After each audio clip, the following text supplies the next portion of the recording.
Hello, everybody. So tonight I just wanted to go back and listen to a little bit of that 4 hour interrogation interview with Chris Watts and the CBI when they're in Wisconsin. And the reason I wanted to do that is because they do bring up Amanda McMahon in the beginning of this interview, and they also bring up Trent. And I just want to play this so we can refresh our memory on what he says about Amanda. And what I'm going to do is probably clip that part and just make it its own video. But let's take a listen to that. And yeah, while you're doing whatever you're doing, take a listen, grab a drink, grab a snack.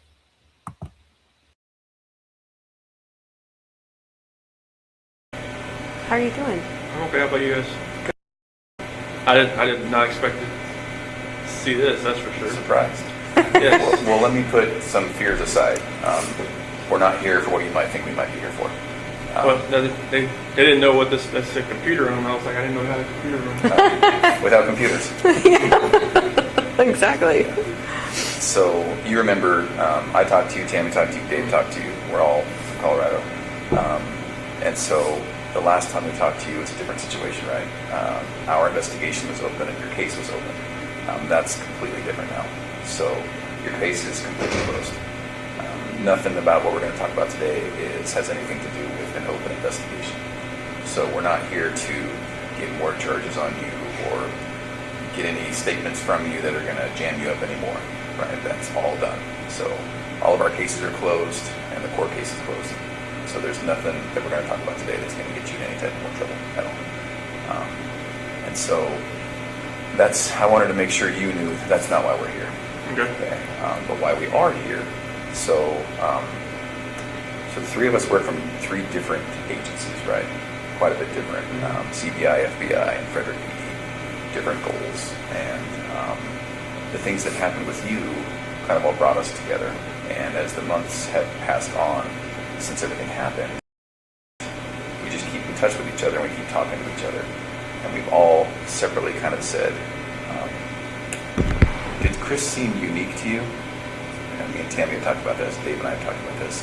Did Chris's situation seem different to you? And we keep having that conversation. We can't quite put our finger on it, right? We think that your life leading up to all of the things that happened were very interesting to us. And for me personally, I don't know if you remember, but one of the last things you told me was, hey, Graham, I'm sorry that I started lying to you. And that stuck with me for the last couple months. It's been ringing in my head, right? I've never, ever worked a case like this where someone told me that, ever. And so as I walked away, I thought, Chris is different. Chris is a little bit unique in that regard.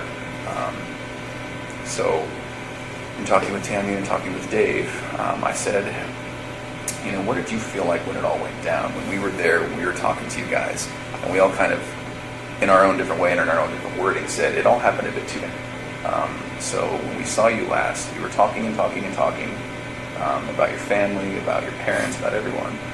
And then the next thing you know, for me and Tammy and for I do just want to pause it for a minute. And did you just hear that?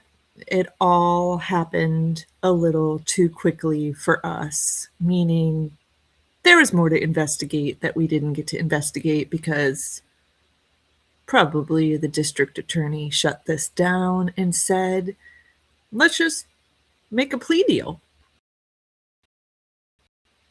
Right? Didn't you? The part that he does get questioned about Amanda.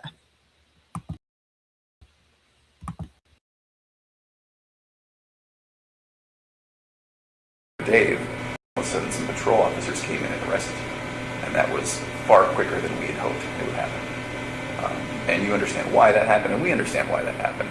But it left us with 1,000 questions that we didn't get to ask. And then even more importantly, I think it probably left you with 1,000 things that you didn't get to talk about with us. I don't know if you feel that way or not, but and so that's why we're here today. wanted to kind of talk to you a little bit more about everything. You know, I think there's a lot of things that you get to talk about, and so, you know, that's why we're here. And it sticks with me that to this day, there's not one person that's told me, I saw it coming. I knew Chris was like that. I knew it. Not one person. So it's just, it's interesting to me, right? Not one. So we want to talk a little bit about that. Some of the people that we work with, your family, Shanann's family, have said, you know, if you get to talk to Chris, would you tell him some things for me? So we have that to talk about today, and it's good. I think you'll like it. I think it will give you some closure. And so really that's why we're here. Are you available to talk to us? Yeah, definitely. Okay. All right. So off the bat, if you have any questions, just tell us. Okay. If there's something that you don't want to talk about, that's okay. We might press you a little bit. Okay, we might say, well, do you mind if we just maybe then ask one question? If something makes you uncomfortable, just tell us. If we need to take any bathroom breaks, we can take bathroom breaks. You know, for anything like that. And we'll take bathroom breaks and water breaks ourselves too. So then, is there anything about your schedule today that makes it that you can't talk to us? No, there was like a pass for this and the AM and the PM. Okay. They reserve the room the whole day, Oh, just okay. in case. That's just what they do. Okay, I didn't know if that was like two separate things or something. I think you have to go back for lunch to get counted for or something. Oh. Accounted for. Yeah, I think 11:30. lunch is like 11, but the count is like 12:15. So So in general, how is it here? it's a lot different in Colorado. Is it? It's Good or bad? It's better, I think, because I mean, it's here. I'm actually around other people. I mean, in Colorado, it was just like I was segregated, and it was like pounding on the walls all night, screaming, and just you know, just telling me From other people? Oh, Really? they were just telling me like how I should kill myself and like what they're gonna do to me and just like all that kind of stuff. So Oh. it was today. This is a lot different because I mean, people here don't seem to. It's not like they don't care, but it's just kind of like they don't like judge you as soon as you walk in. Colorado was like they knew why I was there and they just that was it. They were just like if they had 1 second alone with me, it would have been Really? they would, Gee, man. Must be out then. out of like what kind of jail. I don't know what it was like in DOC there, but you know like, they had to lock down the jail for me to walk down the hallway. Wow. It will? So they had to make sure you were completely separated from anyone else. Jeez. Wow. Like I didn't see anybody else there. Like I was in the cell next to somebody, but like I never saw them. You just hear them. How do they know who you were? I don't know. I just they make phone calls in there too. Oh, okay. And they got the newspaper in there before I got in there. So Yeah. Have you been able to talk with family oh members? yeah, definitely. Yeah. Like Yeah. we get from 6 p.m. to 7:30. That's our my unit's timeout. So we get to use the phone at that point in time. Really? Mm-hmm. And do they charge you for it, or? Oh, it's just like it's like Securus or something. Okay. And how do you make money to pay for that? They put money on the phone. Oh. So if I call, like, if I was like to dial somebody's number, they have to have like a phone account set up. Oh, I Otherwise, got it's you. just restricted. And then so who you call pays for it? Yes. Oh. Okay. Have you been able to talk like family members and parents and all Yeah, that? my mom and dad, my sister. Okay. Good. Is that a good thing? That's a good thing. Definitely. Good, man. Yeah, they don't hear from me. They're like, oh, what's wrong? What's going on? Oh, good. And how is it with them? And so far, so good. Yeah. Yeah. It was hard to hear your parents at sentencing. Mm-hmm. Yeah. I didn't know what they were gonna say. Mm-hmm. So Yeah. And so, yeah. I really appreciated what they said. I don't know about you. I definitely was. I didn't expect them to be there. I knew they were there on the 6th, November 6th, but I didn't expect them to fly back, and they Oh. wanted to fly back for that. So. Yeah. And then a lot what your mom said. Mm-hmm. Definitely. Okay. Good.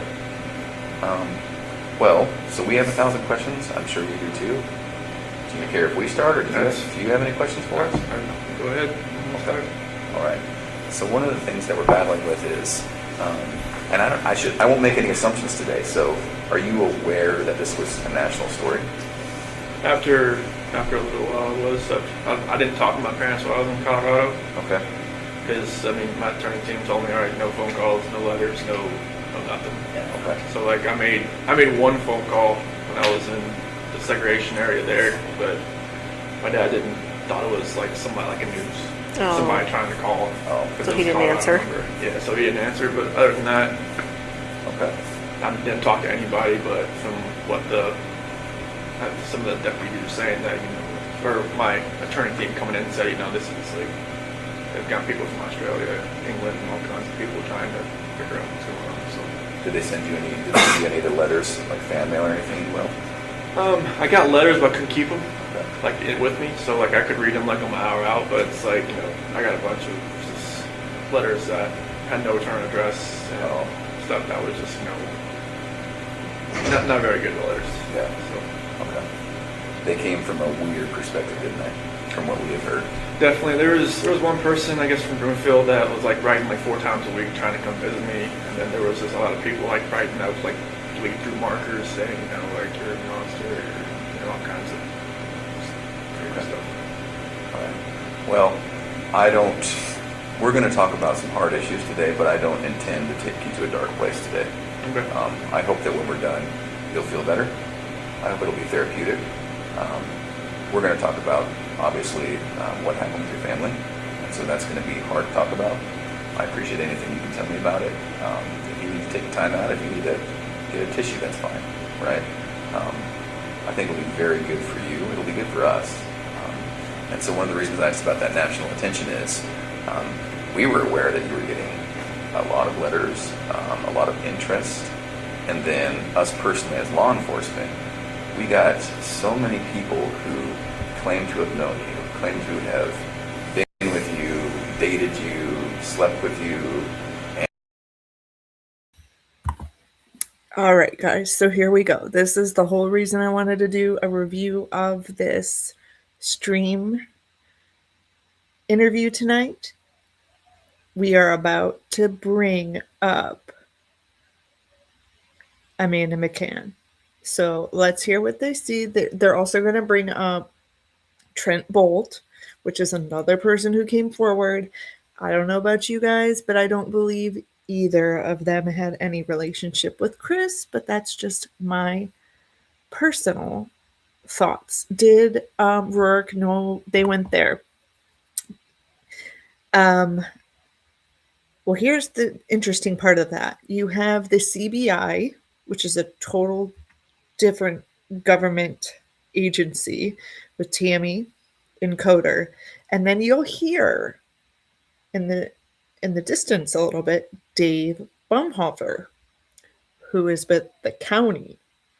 So I do believe that DA Rourke gave him permission to go, unless he retired and went by himself, which is very possible. It would be interesting to look that up. Now that you say that, I'm going to look that up. I'm going to see when Dave announced his retirement. It'll be interesting because I believe this was February of 2019. So let's hear what they have to say about Amanda, and then let's hear what Chris has to say about Amanda.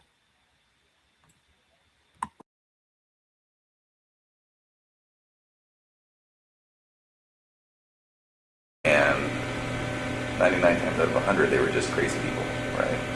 And so maybe that's a good place to start. Had you heard about any of that?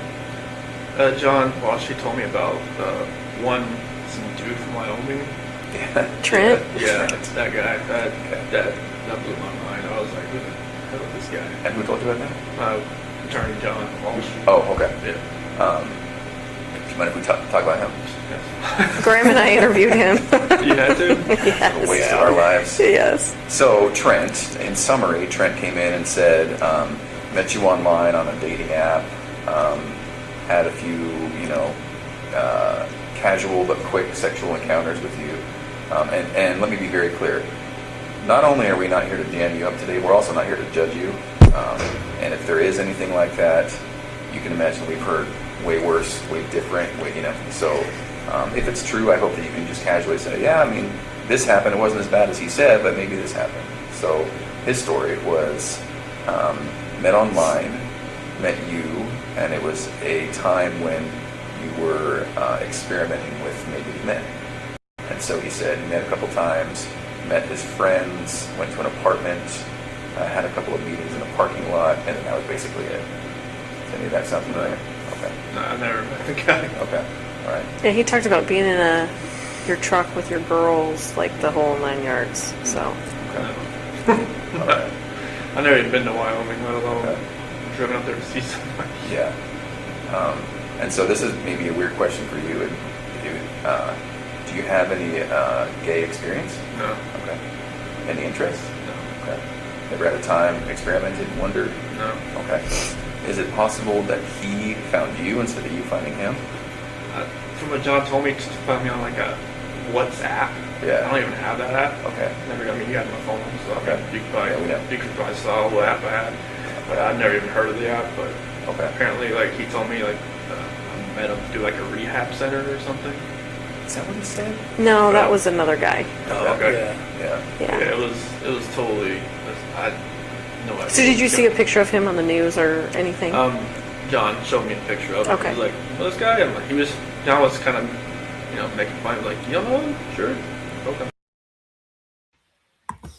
I want to pause on that for a moment because I remember in a live stream that Dave had, Ronnie was saying that they could not get Chris's phone back from evidence. But according to Chris and this, and well, I mean, I don't know if we can believe Chris, but I'm going to go back a few seconds. You let me know. I heard it. I heard him say that John has his cell phone still. Let me know if you hear that too.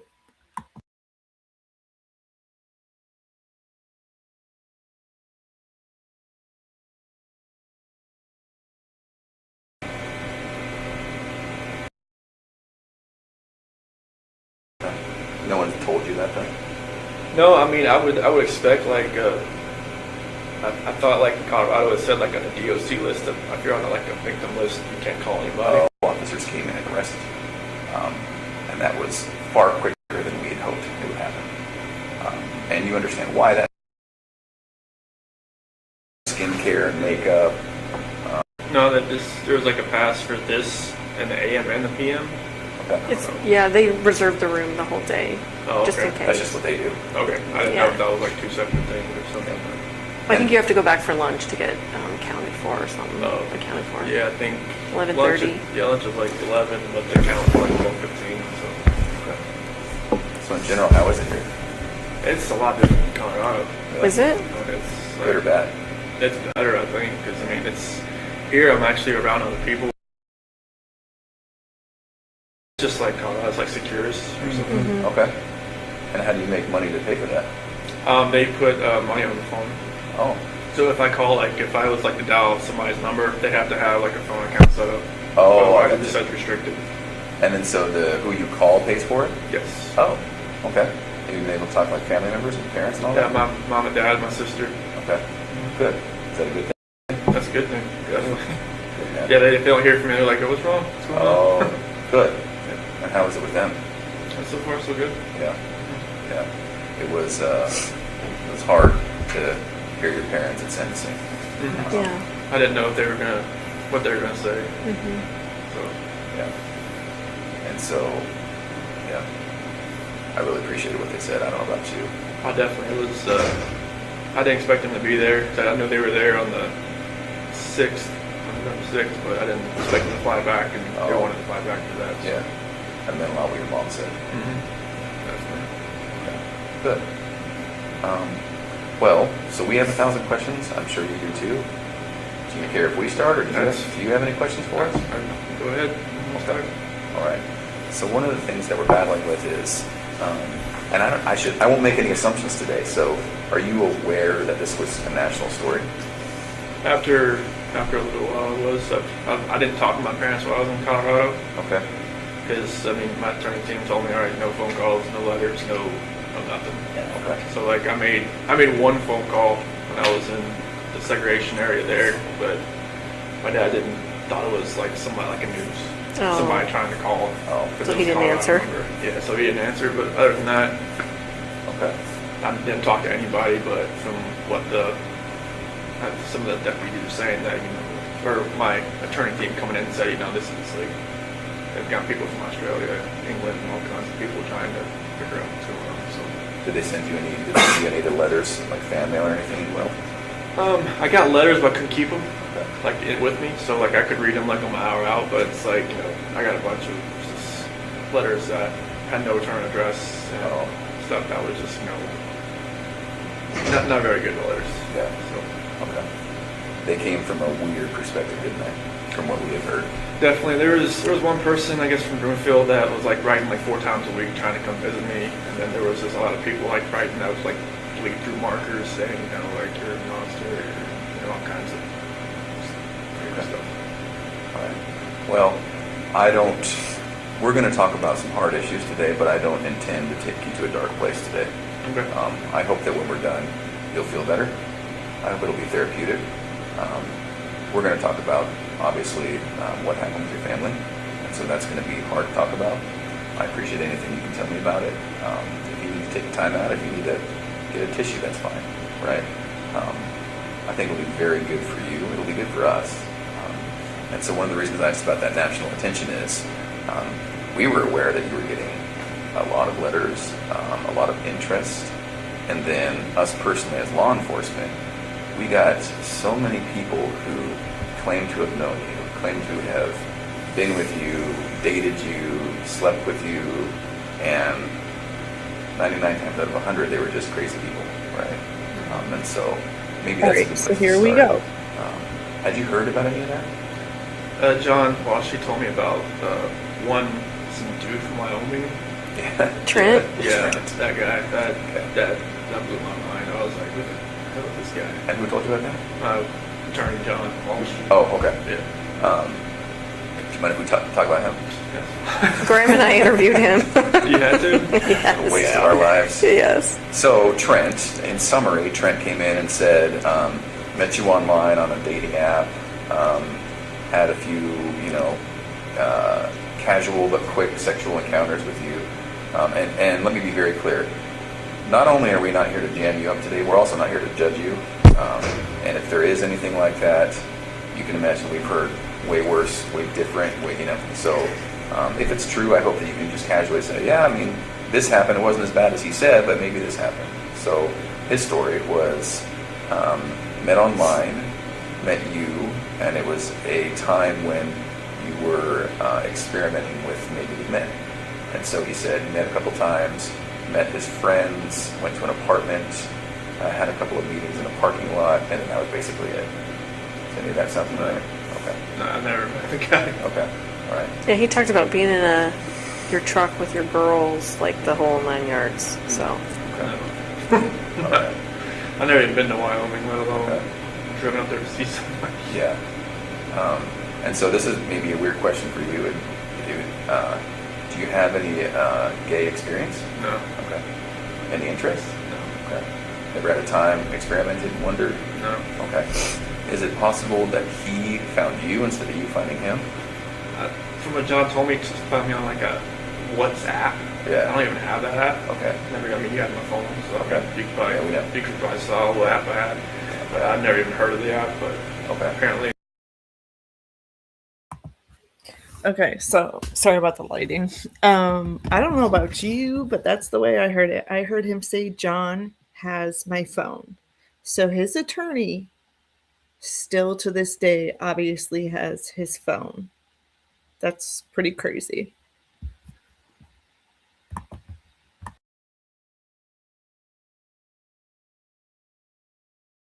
Like he told me, I met him through like a rehab center or something. Is that what he said? No, that was another guy. Oh, okay. Yeah. Yeah, Yeah. it was totally. I had no idea. So did you see a picture of him on the news or anything? John showed me a picture of him. Okay. He was like, "Oh, this guy." I'm like, John was kind of, making fun. Like, you don't know him? Sure.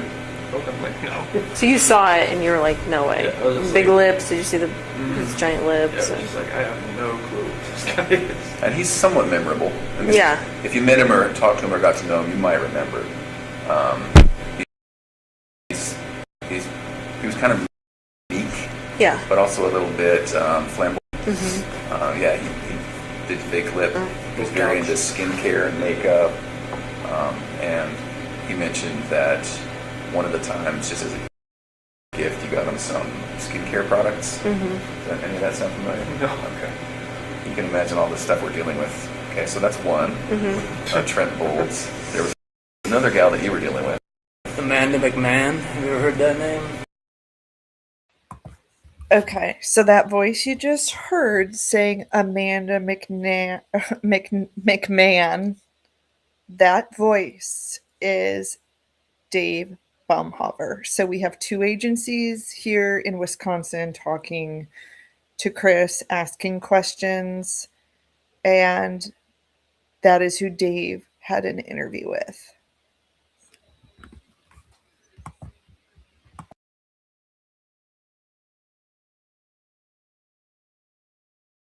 No. John showed me a picture of her. Okay. Oh, you did see a picture of her too? Yeah, he had like. Yeah, that's the same. Turn to the side. It's, Does that look familiar? that's the same picture he showed me on the Okay. MSO. And I was looking, I was like, who's that? He's like, oh, you don't know her either? Yeah. I was like, no. Yeah. He said it was like a Chick-fil-A parking lot rendezvous or something. Right. And that's just not true. That's what she's No. claiming. Okay. Only one, but one Chick-fil-A in Colorado. That was the one in Broomfield, Highway 7. Okay. That was it. Okay. Do you feel comfortable enough today to tell us if there were other people? Yeah, it was just Nicole. Okay. And that was it? Yeah, that was Okay. it. As these people have come out, for the most part, we've not given their stories much credit. They're just crazy people who want attention. And so, but when that does happen, it does make us think, there may have been others. And so Nicole was the only one. That was the only one. Was there ever like a one-night stand with someone else just out of the blue and one and done? No. Okay. All right. Do you mind if we talk a little bit more about Nicole? Fine. Okay, so walk me through it, because that was one of the things we never really got to ask you about. Right, we didn't We just talk kind of about skipped that. on and talked about where the girls were, but so what happened there?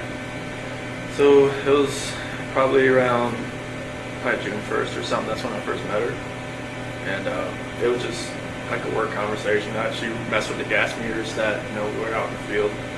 And I was messing up, and then, I took it to her like, hey, what's going on with this? Like, how do I fix it? And, after that, we just ran into each other a few times in the office, and I think it was probably the fourth time meeting. She had asked me, because like when we were talking back and forth, I would say, like we moved here from Colorado or from North Carolina and stuff like that, and then she's like, "What's all this weed stuff?" I'm like, I took out my phone and showed her a picture, like my girl's on the phone. She's like, "Oh, okay." She's like, "So you're doing?" I'm like, "Yeah." Like, I didn't wear a ring to work because like I sent it off so I get refitted after I lost all that weight. So, but You lost so much weight that your fingers lost weight? yeah, it was literally like I was out in the snow one time. I went like that, and my ring went off on the rocks. So I was just like, I was panicking, trying to find out that I can't wear this anymore. But so after that, she left me alone for a couple days, and she texted me outside the field. And then after that, we just kept texting back and forth. I said this the other day. Every time I listen to one of these interviews, I hear something that I didn't hear before. So he says there's a conversation after the fourth time talking to each other, and Nicole Kessinger says, "What's all this we stuff?" And then he tells her, "Well, I'm married." Even though he's not wearing a ring, he's married. Then he says, "She left me alone for a couple days after that. And then when I was out in the field one day, she started texting me." Interesting. I always hear something new every time I listen to this case in whatever form it is.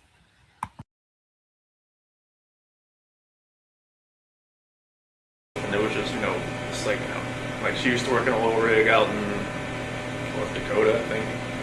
And we just kind of trading the stories back and forth about what we did and everything. And then one day it just kind of went to a different level. And then I never thought I would ever go to that level.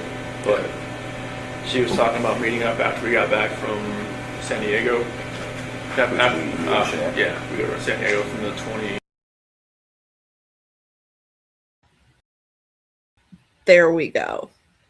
I've never heard this part before. Who initiated the first meetup? And it sounds like it was Nicole Kessinger. It sounds like he said, I'm going away on a trip to San Diego with my wife. And it sounds like she's going to say something like, let's get together when you get back. Are you freaking kidding me? Wouldn't NK question other coworkers about Chris? Isn't that what most folks do if they're interested? Absolutely, Roy. She knew. She just didn't care. Like she'd walk into the break room when he's there. Yeah, you know her game. Yeah. I mean, that's pretty ballsy, but I wouldn't put it past her. Sounds like he said, yeah, I'm married. I'm going to San Diego with my wife for a work trip. And it sounds like she kind of said, well, we should get together when you come back, casually. Let's continue.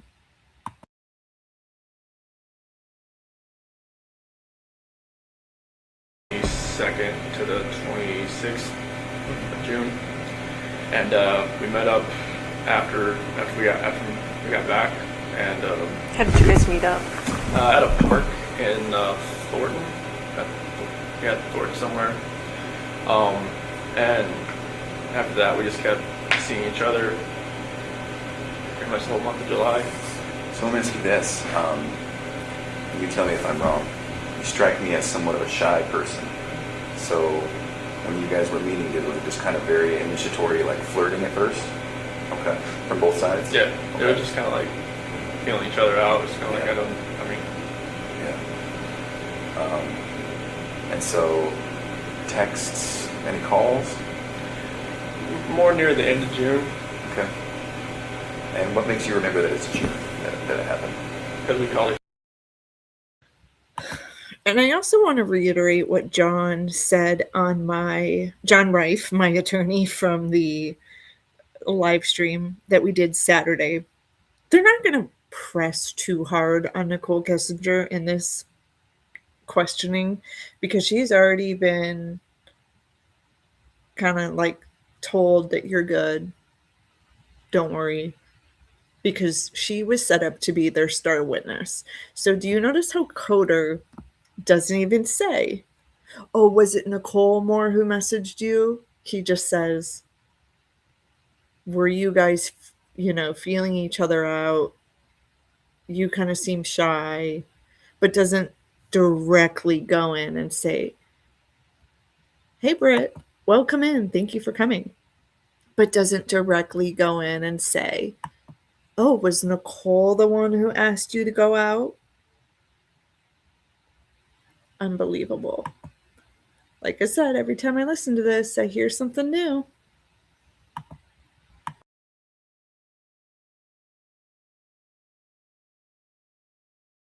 other before I left to go to San Diego.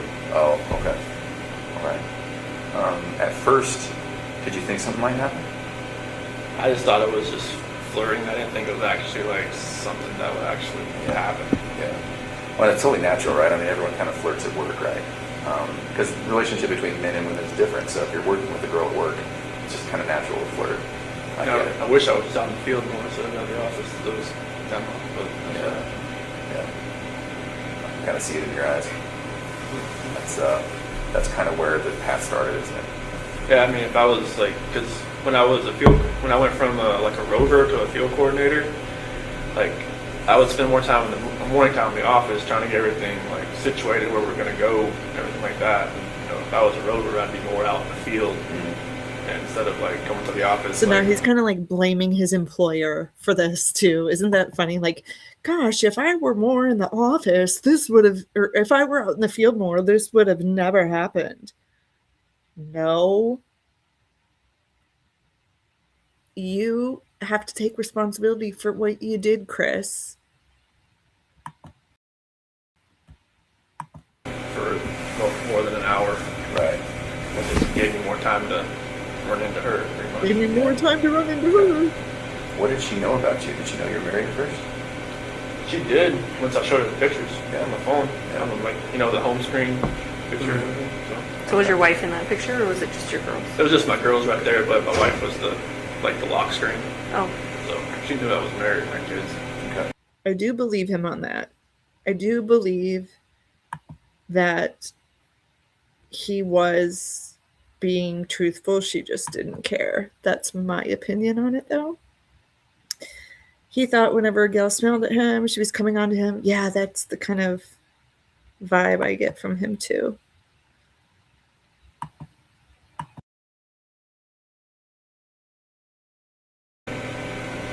are you aware that she said she didn't know you were married? What That's did you not- think about that?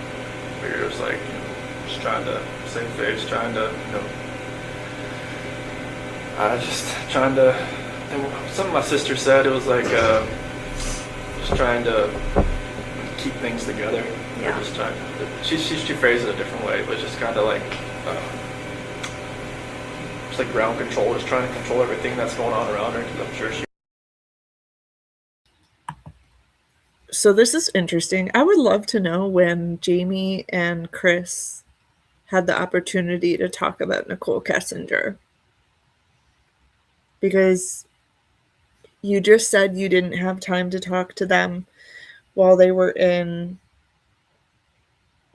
Colorado in the jail, because all the phone calls were recorded and you didn't want that out into the public.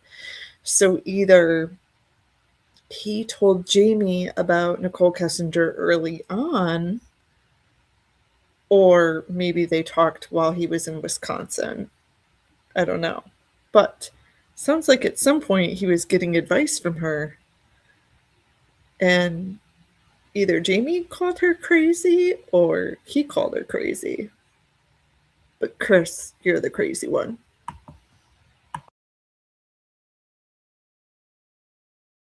She got bombarded by all kind of different sides from the media and everything. So. And Have you friends. talked to her at all? No. No. I'm hoping she hasn't, like, you know, written me in a different alias or something. I'm not talking to her that way. Oh. And are you not allowed to talk to her? I would hope not. Okay. No. Interesting fact, I did do an interview with Dylan Tallman in January. Dylan told me that one day he knows that Chris got a letter and got really, really upset. And he heard him like ripping something up and flushed the toilet because the cells are like right next to each other. And he said that Chris got really quiet. Usually they would chit chat during the day, and was like, Chris, what's wrong? And he was told Dylan, now this is from Dylan, that she wrote him. And Dylan was like, what did it say? And he's like, I don't know, man. I ripped it up. I don't want to talk about it. And just said that he was angry, super angry all the rest of the day. So if you want to go check that interview out, it was a pretty good interview with Dylan Tallman.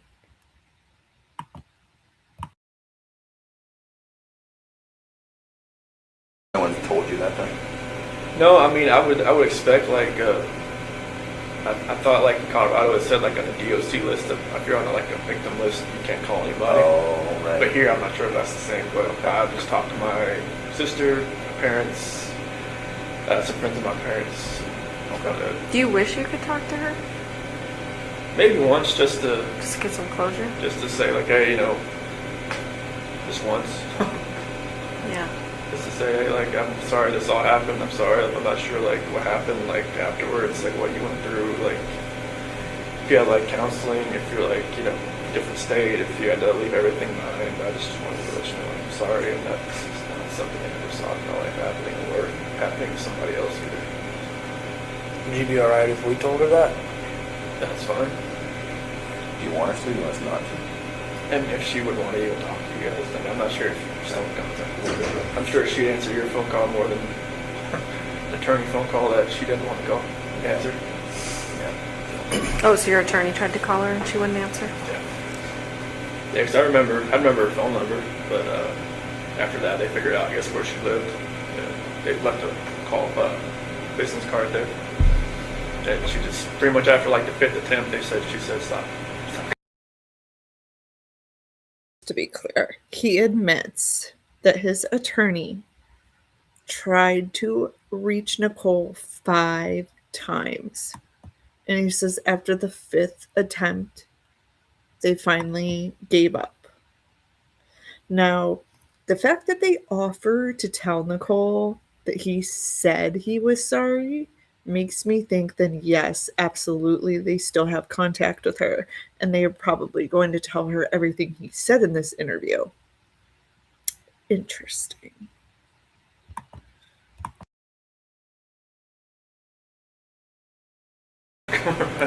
Yeah. Yeah. I'm sure she's getting bombarded like everyone else, so. And hopefully it's calmed down since, but I'm sure, like, I just hope she can, like, I'm not, there's, like, normalcy for her, not since she's on the outside, but I'm hoping it can get that way at some point. I'm not sure if she had to leave Colorado or not, but I'm sure, like, that would have been hard if she did. I know Anadarko was her dream job, so that's one thing I always, like, asked my attorneys is, like, did she have to leave? Like, did she have to do anything at work? Because that was one thing, so she always told me that was her dream job, so. Oh, really? Yeah. Where does she mean? Like an oil company in Anadarko is like, you know, I mean, unless you're working for like BP or like ConocoPhillips or something. Oh, I see what you're saying. Anadarko's like, you know, Those like big leagues. yeah. Can I ask kind of a tough question? Did you love her? I felt like it was true. Yeah. I think so too. I think it was the same from her. Yeah. Okay. Why even start that shitstorm, right? The fact that I'm kind of pissed that Coder even gave him the privilege of knowing that she loved him too, right? Am I the only one who heard that? Or is he like confirming to Chris and being a friend to him and being like, I know he's trying to get on his good side to get him to talk here, but yeah, I kind of hate that he said that. It's almost like he's giving him the satisfaction of knowing everything you just went through, it was true love. It was. Like, really? Yeah, I hate it too. You still think there'll be a book one day? I think she would have done it by now. It'll calm down, right? Yeah, what a dumbass. What a dumbass.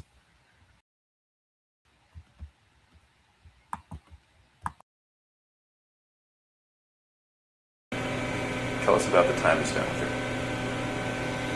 Well, I mean, it felt like it was, you know, I think, like when you said, like, I was more like a shy guy, it's kind of like I've never, like, been pursued by anybody before. It's kind of like I was the one, you know, trying to pursue, because, like, when me and Shanann met, it was like, you know, she was always, like, pushing me away, kind of like, you know. She was sick for a while, right? Oh, yeah, she had just got diagnosed with lupus, and she was on, like, a bunch of different medications and stuff, and, it was, like, I guess I wasn't her type. And you weren't her type? I wasn't her type. Okay. Cause, like, she told me, like, when she first, because we had met. She told you that? Yeah. You're not I remember you telling me that. Yeah, it was like, you know, when we first met, like, it was at a movie theater, and my cousin's ex-wife set us up. You were dressed like shit, weren't you? I think that's what you told me. Yeah, I didn't know, like, that. You didn't have any games? So she was fancy and he was in like shorts and tennis shoes or something, right? So I know they're trying to get him to open up and tell them things, but I feel like they almost have this weird trauma bond. So correct me if I'm wrong, but I feel like they're just too friendly with him. Like the laughing and I don't know, like, hey, it's been so long since we've talked to you kind of vibe. I get it. They're trying to get on his good side, but I also feel like there's this weird trauma pond that they also have where they almost feel bad for him, which maybe they do. Maybe they do feel bad because all of it's just so messed up. Shoes and like I should have known the doorman, was in a suit. And I was just like, this isn't good. And like Was when it at the theater? It was a fancy theater, right? it was Kinda? in Charlotte. It was called the Epicenter, and apparently they give you like champagne and all kinds of stuff. Oh, this is a fancy date night theater. Yeah. Yeah. I think he Movie came. theater. I think he came like he was going to a Like I was Cinemax, Like like I was going to a bonfire like or something. AMC. Like a white theater? No, it was like you Movie just watched theater? a normal movie, but like you can like drink champagne and like have like a Jack and Coke inside the theater and just sit there and just whatever. But like yeah, it's when she first saw me, she was like, I should probably just turn and talk to the bartender a little more. And like, no, I'm not. You're here to meet. But yeah, like I was like persistent trying to pursue something. I liked her, and even on our first date, like I couldn't even eat anything really. I was just like, Just so nervous. yeah, Really? yeah. She was just like chowing down, and she was like, you eat like a bird. I'm like, oh, that's not it. And she talked to my parents like months later. She was like, this guy just never ate. It's like this guy eats like a trash disposal. Trash disposal. I was like, no, not around me. I was like, well, I was nervous. I was just like, I was always like shaking and everything. But yeah, I was always pursuing her, and then just like finally, I grew onto her. Like I would always like with her medications and stuff. I would always like she had like 8 bottles of medication, so I would always get like her day and nights and kind of like put them all in that little flip open Toolbox. all that kind of stuff, and I would always be around her. I even went to her colonoscopy. So Chris mentions for the first time, which I never really noticed before, but is mentioning that Shanann had like 8 medications. Now, this is when she was diagnosed with lupus and fibromyalgia. And this may be an unpopular opinion, but I only say this because I have multiple sclerosis, which is very painful. And then when I went through chemotherapy with breast cancer, my nerves were even more damaged.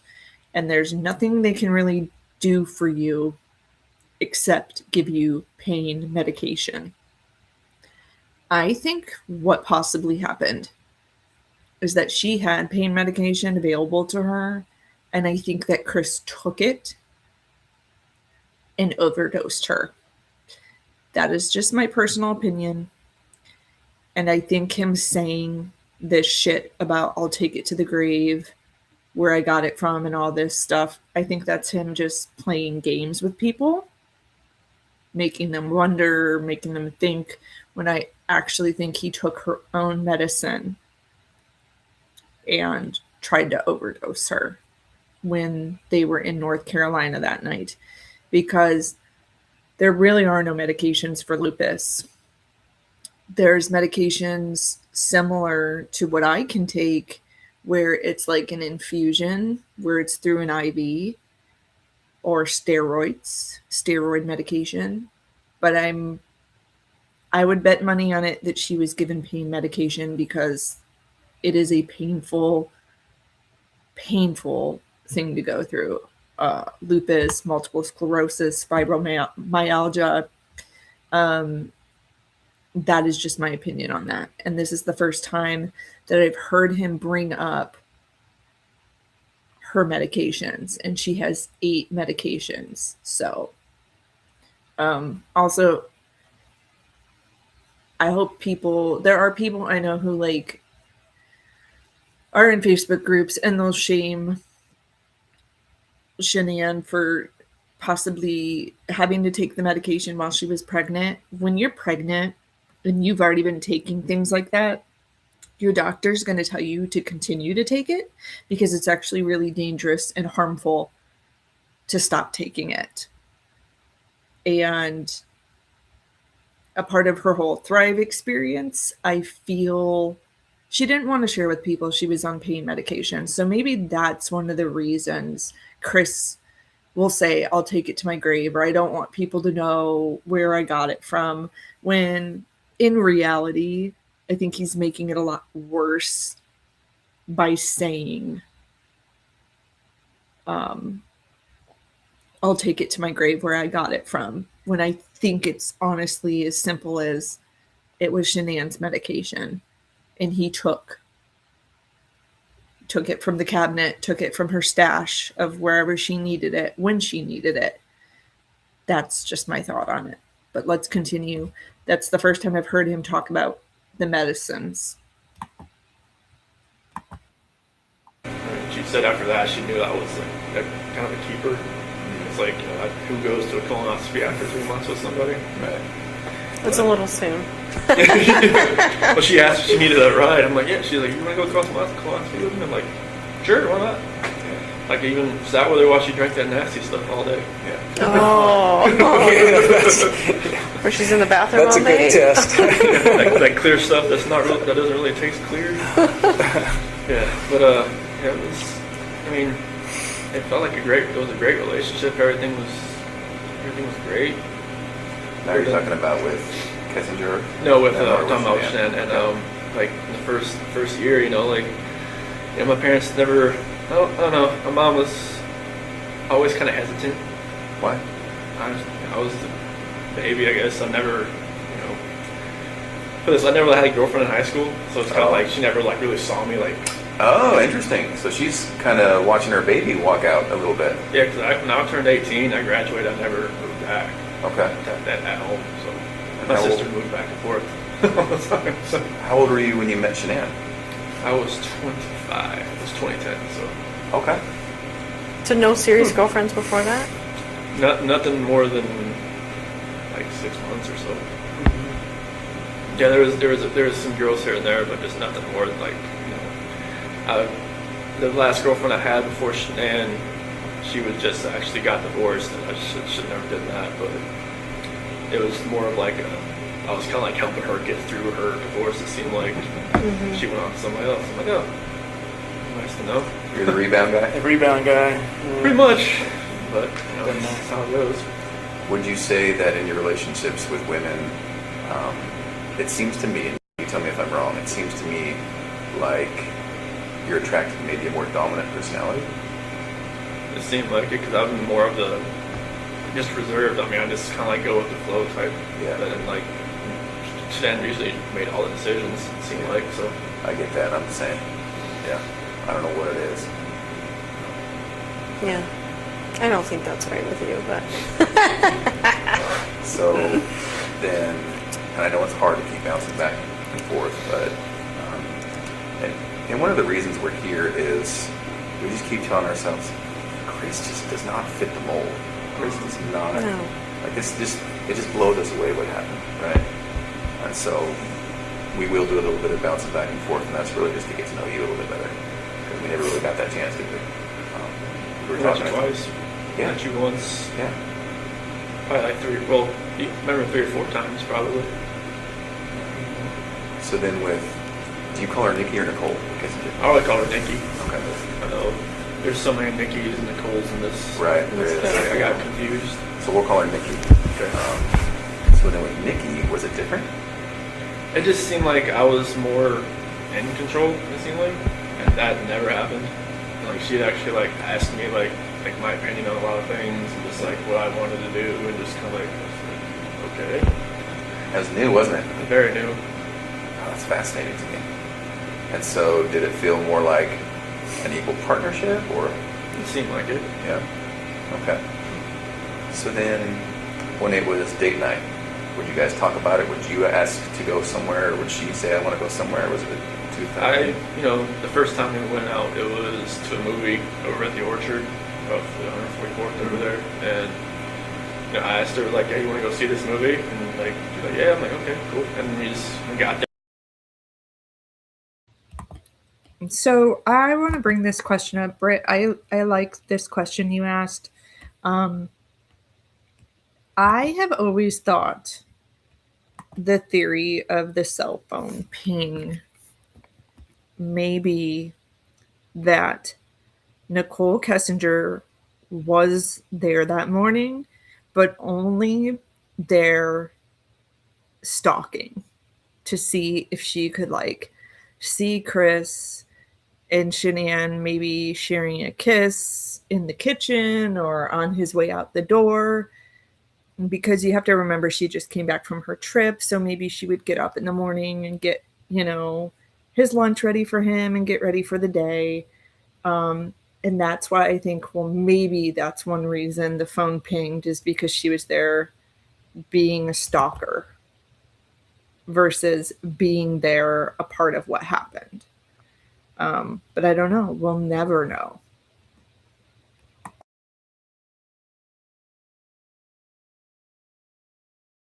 There it was sold out, and normally you'd probably just have just wait 2 hours, like just go home. But now she just wanted to walk around, just talk. And like, okay. Oh wow. So that was different, and I think she wanted to go to the car museum, Shelby Museum in Boulder. I've never been there, and That's right up your alley. Oh, yeah. I was just like, that was awesome, just to walk around cars for like an hour or so. And then, drag race in Vandermeer. Okay. And I haven't been to a drag race since 2008. And that was in Charlotte. Okay. Like that was the only drag strip over there. And it's like the NHRA, the Top Fuel and Fun Car stuff. Like me and my dad used to grow up. Go there like all the time. And then like went to camping in Sand Dunes National Park, and I'd never been camping. I always wanted to do it. Thought it was Okay. Besides what happened the morning of August 13th, if there's anything in this case, you guys, that I want to know more than anything, it's what they did on that camping trip. Did they just talk? Did they snuggle? Did they look at the stars and talk about their future together? Or was it just sexual? I mean, you all have gone camping, right? I feel like you go camping, you have a couple beers, you're staring at the stars, and there's no distractions, and you're just thinking like, life is great. And you talk about deep things. I don't know. What do you guys think?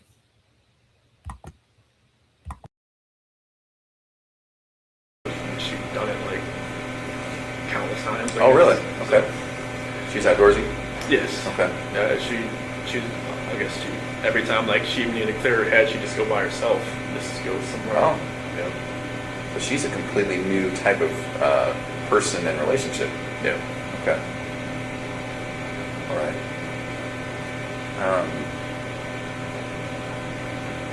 What were you thinking this whole time? Like, in the back of your head? In the back of my head, I was just telling myself, "What are you doing?" Like, every time, I open up my phone, I can see pictures and like of my wife and my kids, and I'm just like, "What am I doing?" And then, like every time I was with her, it seemed like I didn't think. It seemed like it was like a blinder that was in my face. Oh. And just like every time I look back on it, like like I have pictures of my wife and kids and myself, and like every night, or every morning, every night, I just talk to them, say like I have like this book. I used to read for CC. I want to make a comment on this. Okay, so he's talking about having cells or the photos. Oh yeah, and thank you guys for those of you who came over from Roxy's channel. You guys are so fun to talk with and chat over there, and I love how drama free it is. So thanks for coming over here. He talks about these photos in his cell, which everyone is really upset about. during my interview with Dylan Tallman, I asked him, did you ever hear Chris talking to them out loud? And then you're going to hear Chris say that he was reading stories to the girls while he was in his cell. And Dylan Tallman told me, no, I never heard that. And I said, so do you think he's lying, Dylan? And he's like, yes, I do. He said, if Chris were reading, praying, doing anything, he said the walls are so thin, I would have heard it. And I do believe Dylan on that.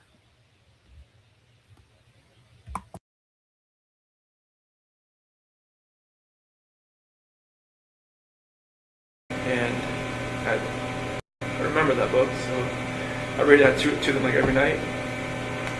And like there's some scripture and stuff that I read to them, so I just try to think back. Like I wish this never happened.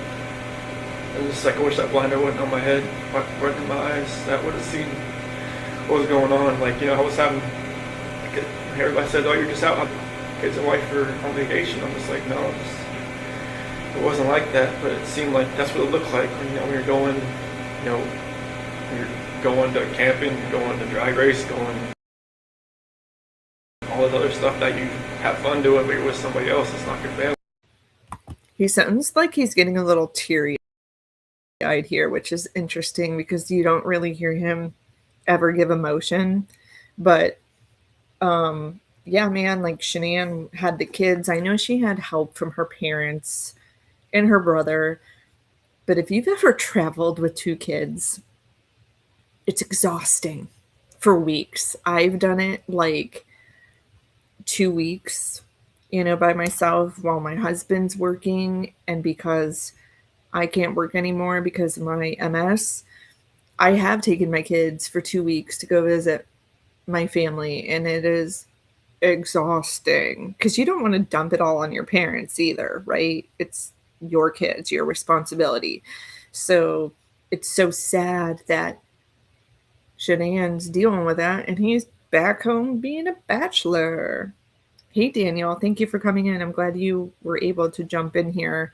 And thank you again for watching my interview with the attorney on Saturday. Even if you didn't agree with what, he had to share, I still think everything he said was very interesting and gave me a lot of insight as to why we will never see Nicole Kessinger ever face any type of charge, even tampering with evidence.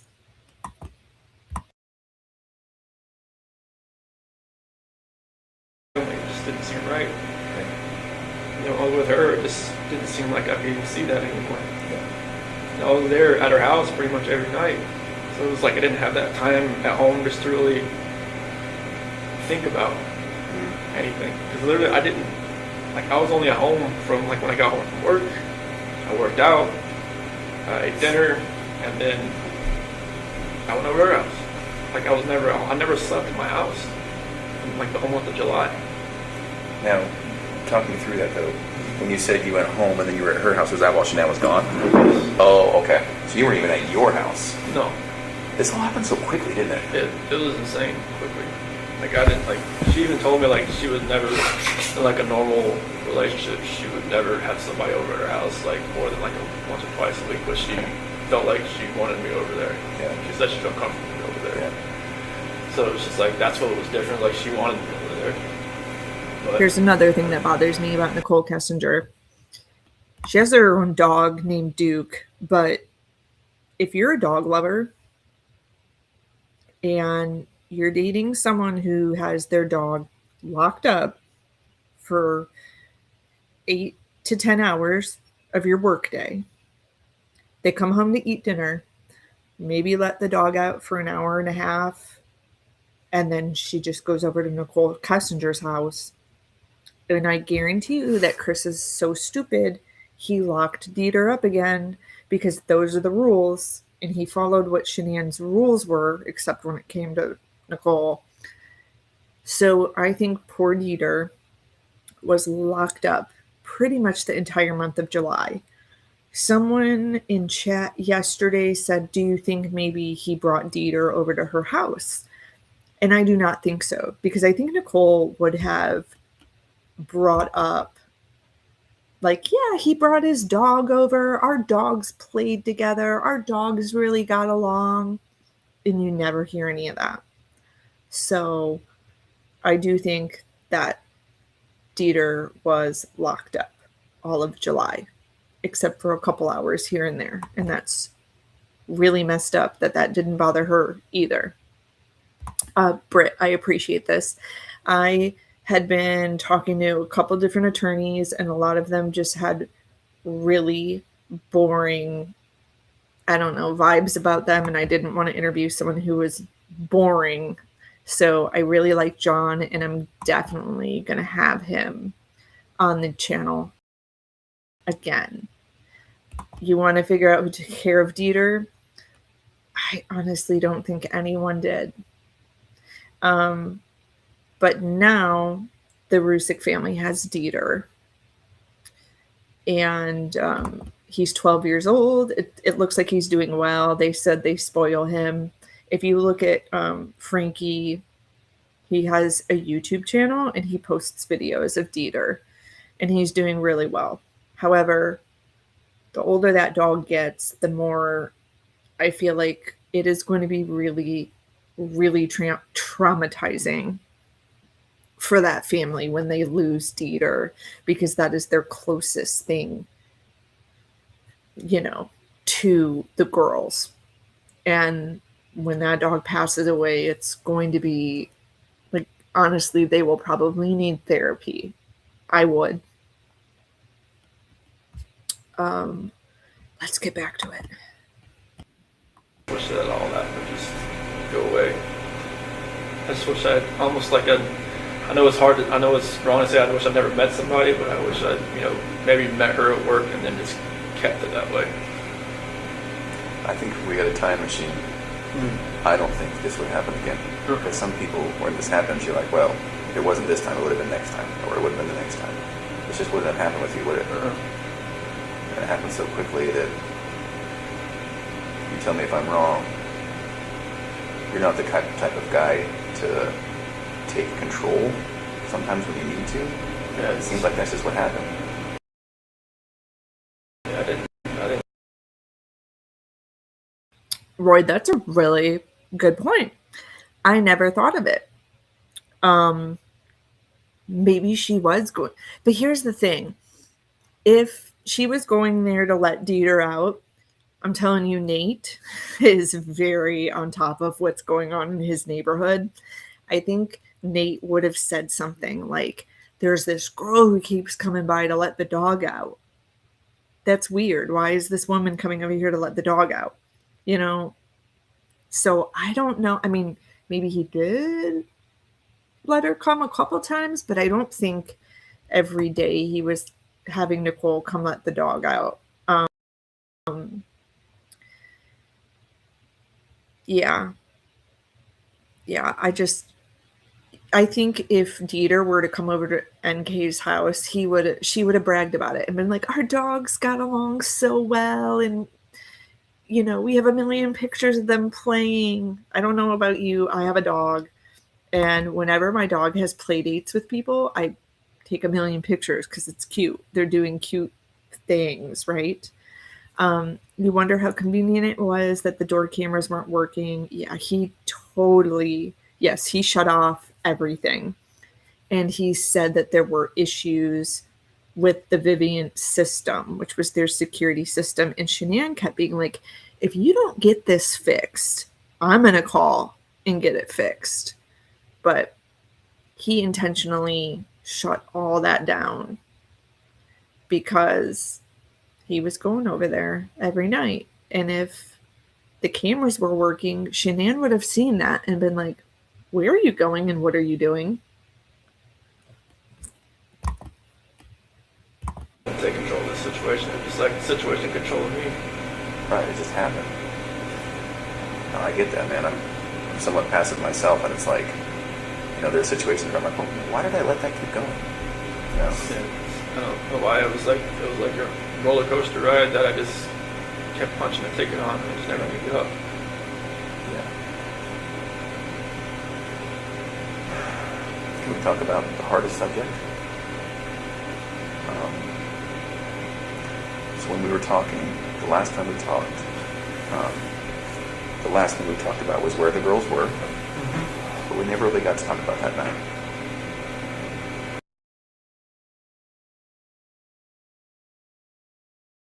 Before we get into this part, I just want to give people a moment. We have 15 people on the live. Things are going to get detailed, and I'm a millennial. I'm not really into the trigger warning thing. Like, we didn't have that growing up, but I just want to give people a fair warning that if you don't do well with graphic content, you might want to jump off the stream, because they do start asking very graphic questions. And I just wanted to give you guys a warning. If you haven't heard the 4-hour interview,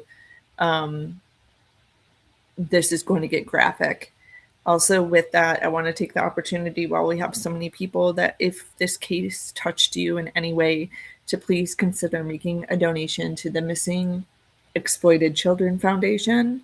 I'll put that in the links, or the Gabby Petito Foundation, because they help with domestic violence situations. And although I don't think Chris was beating Shanann every day, I think there were warning signs that maybe she wanted to get out of this. And the reason I say that is her text messages were very telling, where she's talking about, I can't do this on my own. I have 3 kids. I can't do this. And if there was a foundation like the Gabby Petito Foundation that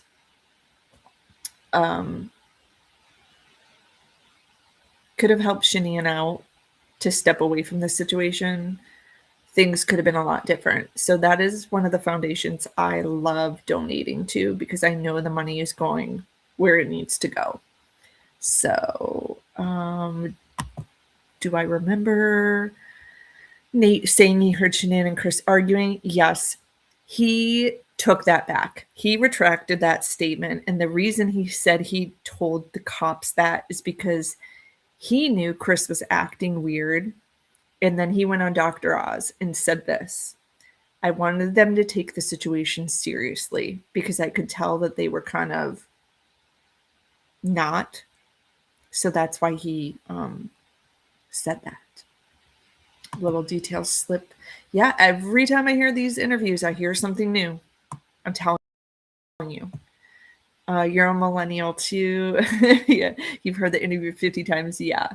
Yeah, I've heard the interview too, but I just wanted to let people know it's gonna get graphic. So yeah, if you don't do well with that, this is a good time to jump off. But be sure to hit the thumbs up button for my live stream while you're out the door. Thank you. Okay, let's listen. What happened? So nothing really happened that night. It was in the morning. Okay. It was, me and Shanann, she got home like at 2 o'clock. And, I felt her get into bed. And I just felt like I didn't feel her. I just made sure I looked at my phone at 2 o'clock and make sure she was okay, she was in there. And I could kind of feel her kind of stirring around a little bit. And I just had a feeling that she knew like what was going on. Because I mean, obviously, I didn't use I didn't have a gift card, that I'd gotten. I used my actual credit card, and I kind of just felt like she knew what was going on. And she started rubbing her hand on me, and we ended up having sex. But I guess that was more like a test. Oh, I would have thought. interesting. Okay. Yeah, because when we talked, when I woke up later on in the morning, I pretty much, told her, I didn't think it was going to work anymore. And she was like, what happened? What was last night? Mm-hmm. So I figured that's what caused the test after I've gone through everything in my head. That makes sense. And she just told me, get off of her. And she's like, I knew there was somebody else, I knew there was somebody else, I knew there was somebody else. I'm going to try not to pause this and interrupt the confession too much because I don't want us to lose track. But how many of you think that what really happened is that she got home, she got into bed, he went into the bedroom and smothered the girls, or he had already done it before she got home?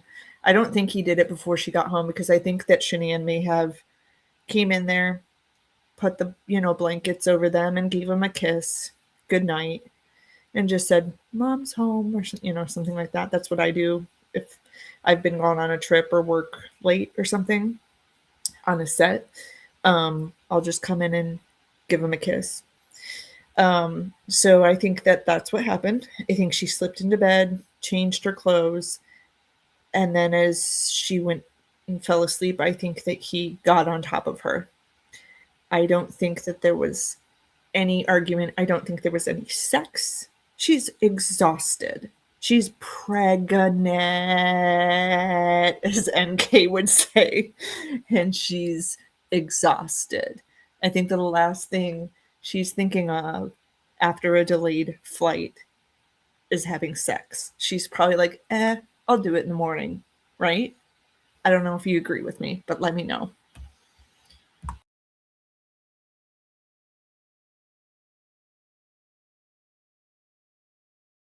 I couldn't just say, yes, there is somebody else, but then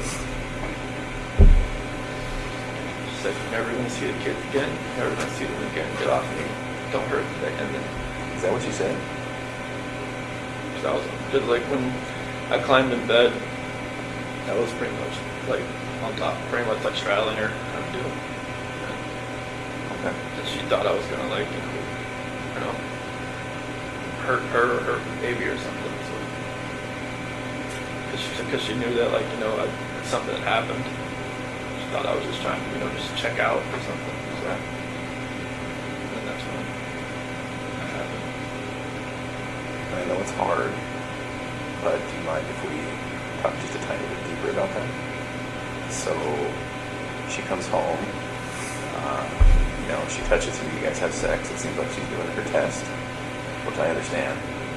It sounds like you do too. I'm sure Nikki or some Nikki, Cole Atkinson or Cassie probably told her, That's what I was thinking, right? They talked about it during that whole weekend. more than likely. That's my parents told me there was like a going through like text messages. It's like all like pretty much they all kind of just told her he's with somebody else type of deal. Yeah. And she spent a lot of time with the gals. That's what they did probably all weekend is talk about it, give her advice. I think that's what we found, right? Yeah. Okay. So she comes home. You guys have sex. And then did you fall asleep between then and going to work? Yes. Okay. So then at some point, does she wake you up or is it you waking up for work? My alarm was. Oh, okay. And you're going to work out. But then that's when she started wanted to talk more. And she was pretty mad. Okay. Yeah, it was. I had already kind of knew that. Using that credit card, it was kind of it Was that intentional? Yeah. I had no other way to do it. Oh. I used because I got these Anarco gift cards from doing good stuff at work and stuff like that, and I had used them all. Oh. Was part of you just like, screw it, whatever, I don't care. I'm using this card. Part of me just wants to say, Nikki, can you pay for this? But I don't know. Yeah. Even I think from my attorney said she even noticed I used a different card, like a blue card. Oh. Ding, ding, ding. Heard a new thing that I didn't hear. He said that he was talking to the attorney, and the attorney said that she noticed that he kept using different cards to pay for things. That's the first time I remember hearing that, her bringing that up. And then he said, I almost wanted to ask Nikki to pay for it, but I didn't. Wow. Yes, I did an interview with her, and unfortunately, I won't get into the whole thing, but the Rusick family was not happy that she and I did the interview, and they no longer speak. I guess that our interview was kind of the tipping point for them. But anyway, I don't want to get into all that. But it is a really good interview. Nicole's been through a lot of shit before this even happened. She was in a domestic abuse situation, and I met her and we bonded over cancer. Like, I remember seeing her like head shaved video and being like, holy crap, your hair grew back fast. And I'm cancer free now though. Don't worry. I'm good now. We're both good. So if you're watching this and you're pushing off a mammogram, this is your sign to go get it done. But it is a really, really good interview with her where she just is talking about her life. But back to the credit card thing, I kind of wonder, I kind of feel like Nicole knew that his finances were fucked up, but she didn't care and she almost wanted him to use his credit cards.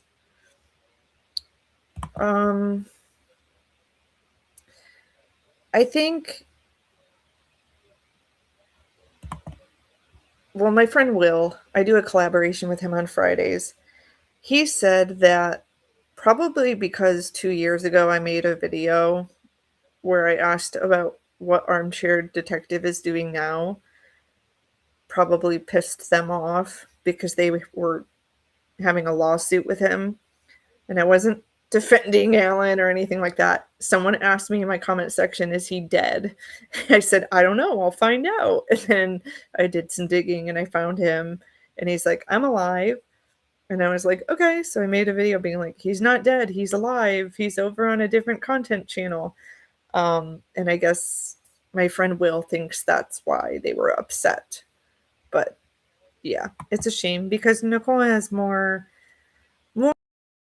stories in her life to share than just this one incident. So that's all I'll say about that. And I really hope, I really hope that they come back together again somehow, some way, because I kind of feel bad. I mean, I think there was more to it than just that interview, but I don't know. I hope they reach out to each other in some way again and connect. Maybe she thought, like I felt comfortable enough just using a home bank account or something, but I'll type it. I told her I was going to Rocky. I told you I was going to Rocky. Yeah. It was just it felt like, like looking back at everything, like just like reading the scripture more and more now, I can see like, God gave me opportunities to get out. Like even my friend Jeremy Lindstrom, he even invited me because like it was his daughter that came and watched the kids on that Saturday night. And he was like, hey, you said we're going to a Rocky game. You want to go to me with the Bronco game and watch the Arizona Cardinals? Like, in my mind, it was like, go. Just say, hey, I can't find a babysitter. Bye. Nikki. Yeah. And maybe that would have been like, like a light switch and my head goes off, light switch and her head goes off. Maybe it just like goes different directions. That was kind of like my last opportunity to kind of get out. It seems like, cause I wish I would have said, yeah, let's go. Yeah. And I think that would. Okay, this is like the 4th time he brings up this Rockies game. You guys, he acts like this Rockies game is the end all of what happened. And I just don't agree with that. I feel like he keeps blowing this Rockies game out of proportion. And he's like, I wish I went to the Broncos game instead. And I'm thinking, why would that make things any different? You have been spending 30 days at this girl's house every night, and you're trying to tell me one baseball game changed things forever? No. No. He keeps making it sound like if he didn't go to the game that night, everything would have been different. Yeah, it was a touchy subject. And I have to be honest, I don't think I in the moment realized that. I have since taken the video down, but the damage is done. I did the video. So just me, I totally agree with you. I think they have every right to be pissed off at me for it, but that was not my intention. Roy, you're confusing two creators, which I did in the beginning as well. There's Dave, who also got kicked off of YouTube. And then there's Armchair Detective, Alan. They are both from overseas. So that's where it gets confusing. They both have these accents. Dave is the one who talks to the Watts family. Alan, I don't think he ever talked to the Watts family. I think he was just constantly like harassing Frankie Jr. and making up all of this shit. But yeah. You really remember his videos? They were blaming Shanahan. I wasn't watching YouTube at that time. Like I told a lot of people, I was working at the Weather Channel, and I was like not interested in crime in 2008. So I didn't start researching this case until late 2019, 2020. And then when I did, I wasn't looking at YouTube channels. I was like requesting police reports, requesting videos, because I wasn't really into YouTube then. As a journalist, you weren't really respected if you were on YouTube giving your opinion about things.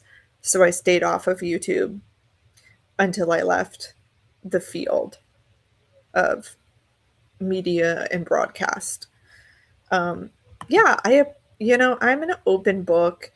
I have tried to apologize in comment sections, but I don't know if they care. And I understand if they're like, hey, we don't forgive you either. But yes. So yeah, he would do a lot of blaming. And eventually he went to court with Frankie, and I believe like by default or something, he just won his case recently. So Armchair Detective has to pay him, I think, like $60K or something like that. I don't know. I did a video on that about a couple months ago, and that was the latest update on that. But yeah, my intentions were not to hurt anyone's feelings. It was just someone in my comment section said, is that guy still alive? And then I, as a journalist, did what you need to do. You go to the source and you find out where the person is. And I found Alan and I tracked him down and we talked a little bit. And then I made a video and I was like, hey, Alan's alive. But yeah.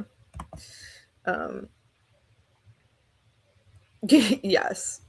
So, but since then I took the video down because I had a lot of people explain to me some things that I didn't see before I joined YouTube.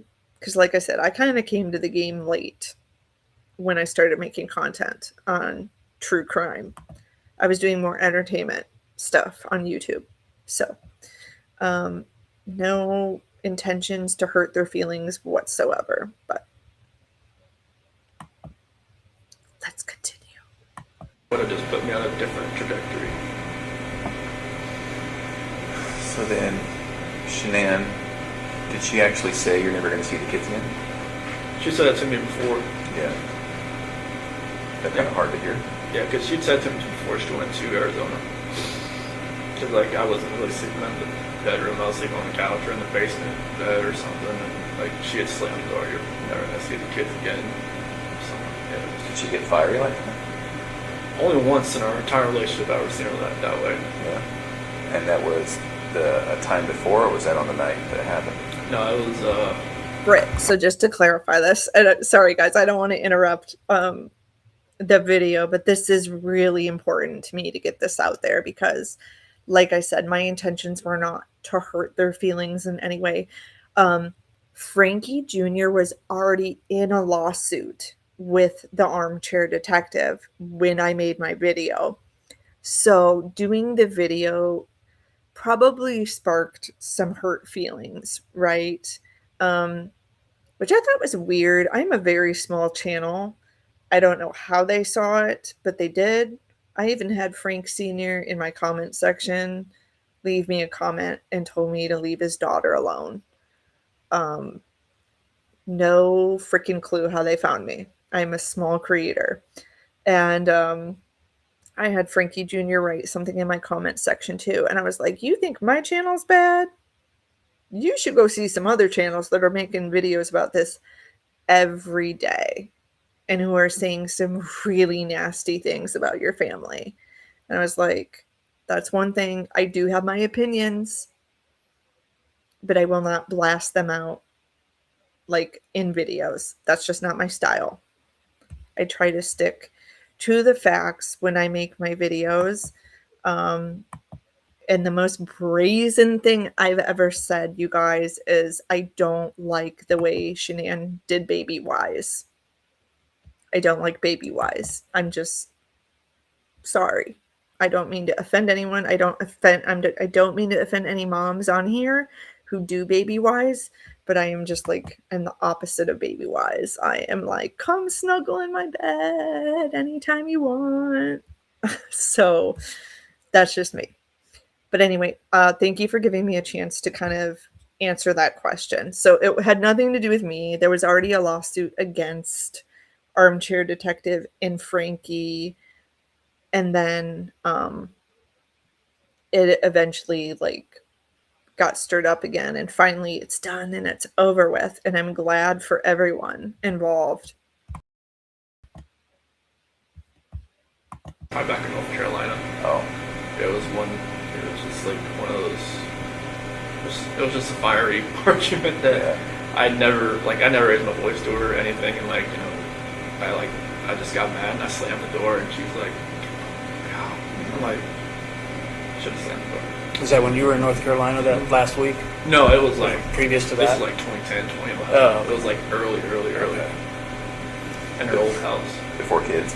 Yes. Were you dating or were you married at that point? Dating. Oh. Yeah, it was just like I don't remember what it was about. I think some girl maybe texted me like from my past or something, and like I was just like, this, and she was like, you know, don't have that happen again. And I'm just like, I can't have friends. Right. They're females. Like I don't even talk to this woman anymore. Right. And it was just like, no. Was she fiery? Did she have that Italian blood that her mom has? Good Lord, yes. Was she always like that, or was she? Did she snap at things? She would snap at me, but you could tell, like, you know, something really irked her a little bit. Yeah. It would come out. 0 to 100 type thing, or what? 0 to 200. Oh, interesting.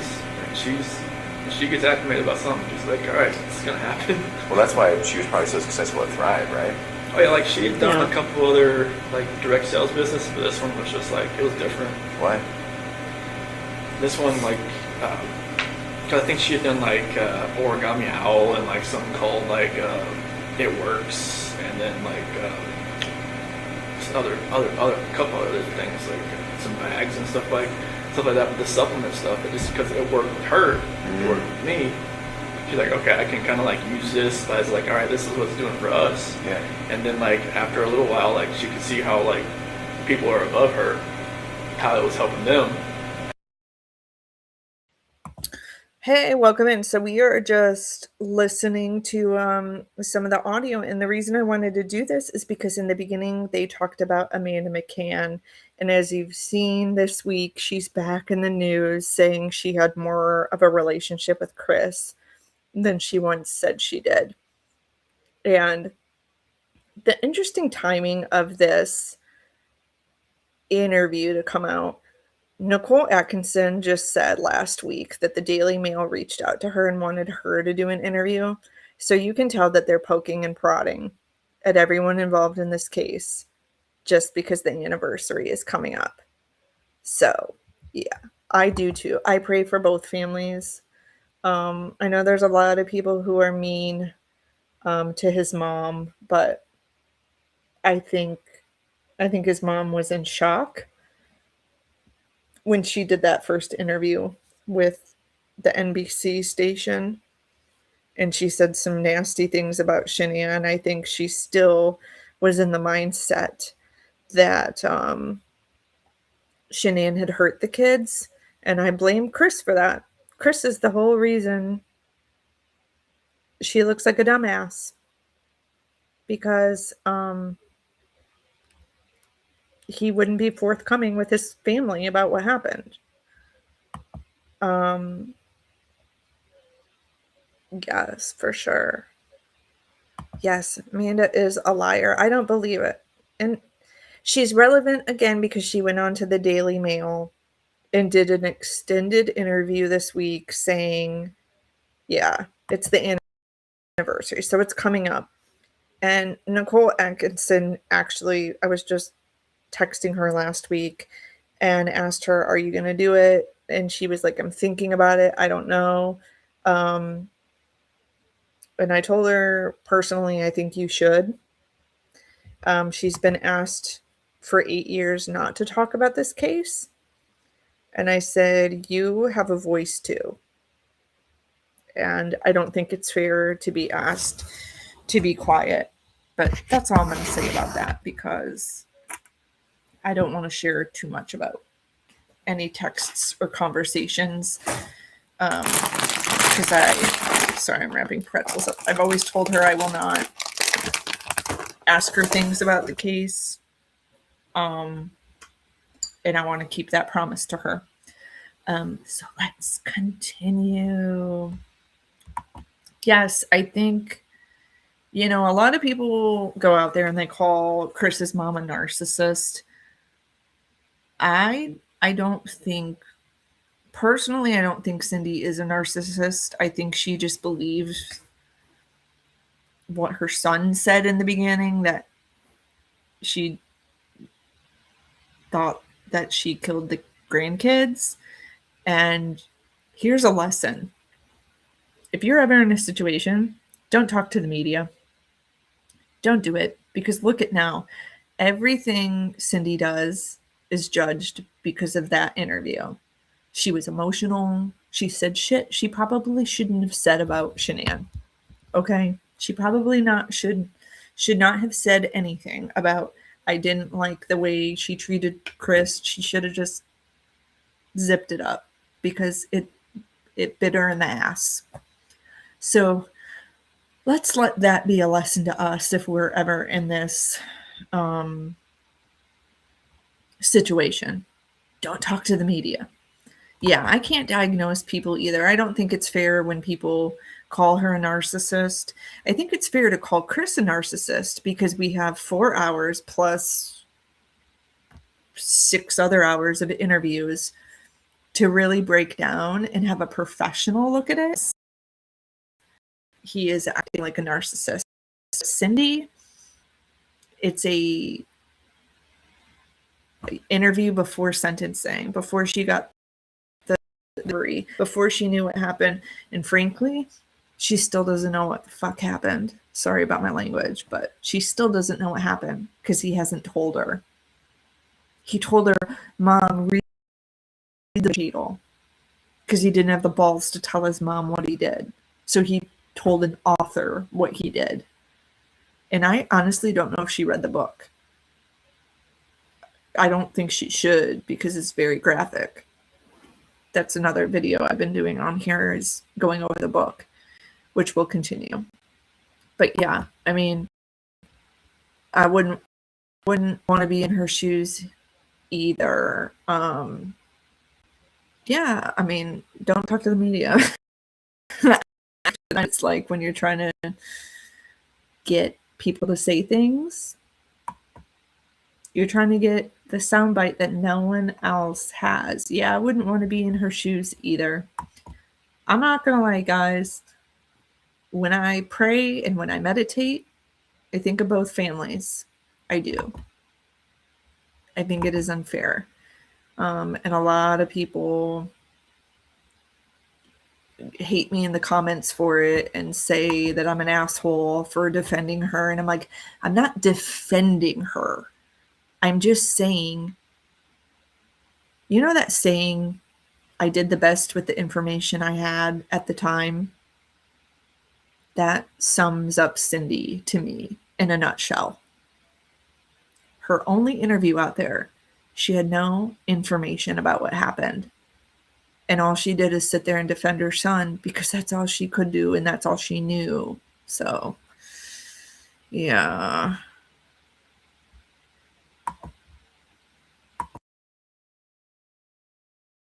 And then it was just like trickle down effect.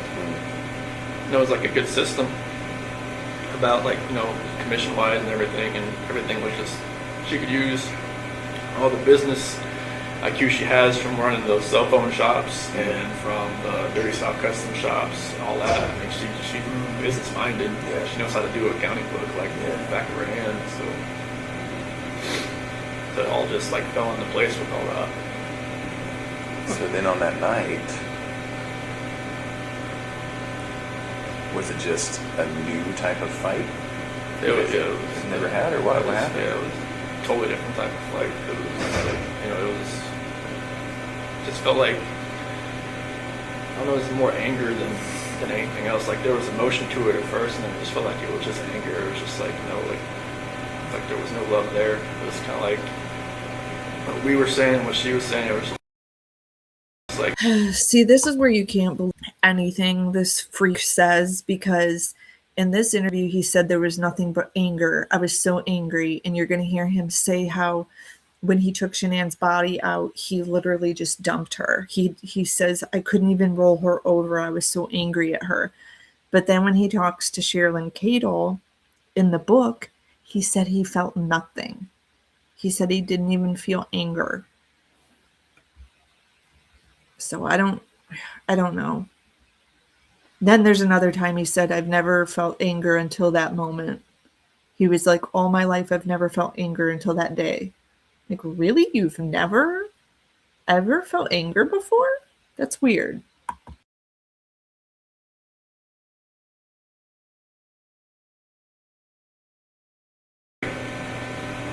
it's almost like we knew like something was combating at each other. And we didn't know, like, it wasn't ourselves. Really? No. Anger from you or anger from her? I think it was more anger from me and more like desperation from her because she wanted to fix it.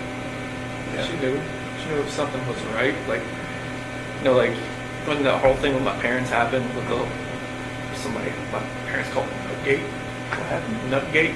What's that? With the peanut. Oh, yeah. Or whatnot. Oh, with her family? Yeah. Pistachio ice cream or whatever. Yeah, somebody Nutgate. call it Nutgate. I haven't heard that. I haven't heard that either. Yeah, I guess what people are calling it. Okay. But that was like another out. Like, maybe I could have just like stopped everything with Nikki and just kind of concentrated on helping like whatever happened there. Because Okay.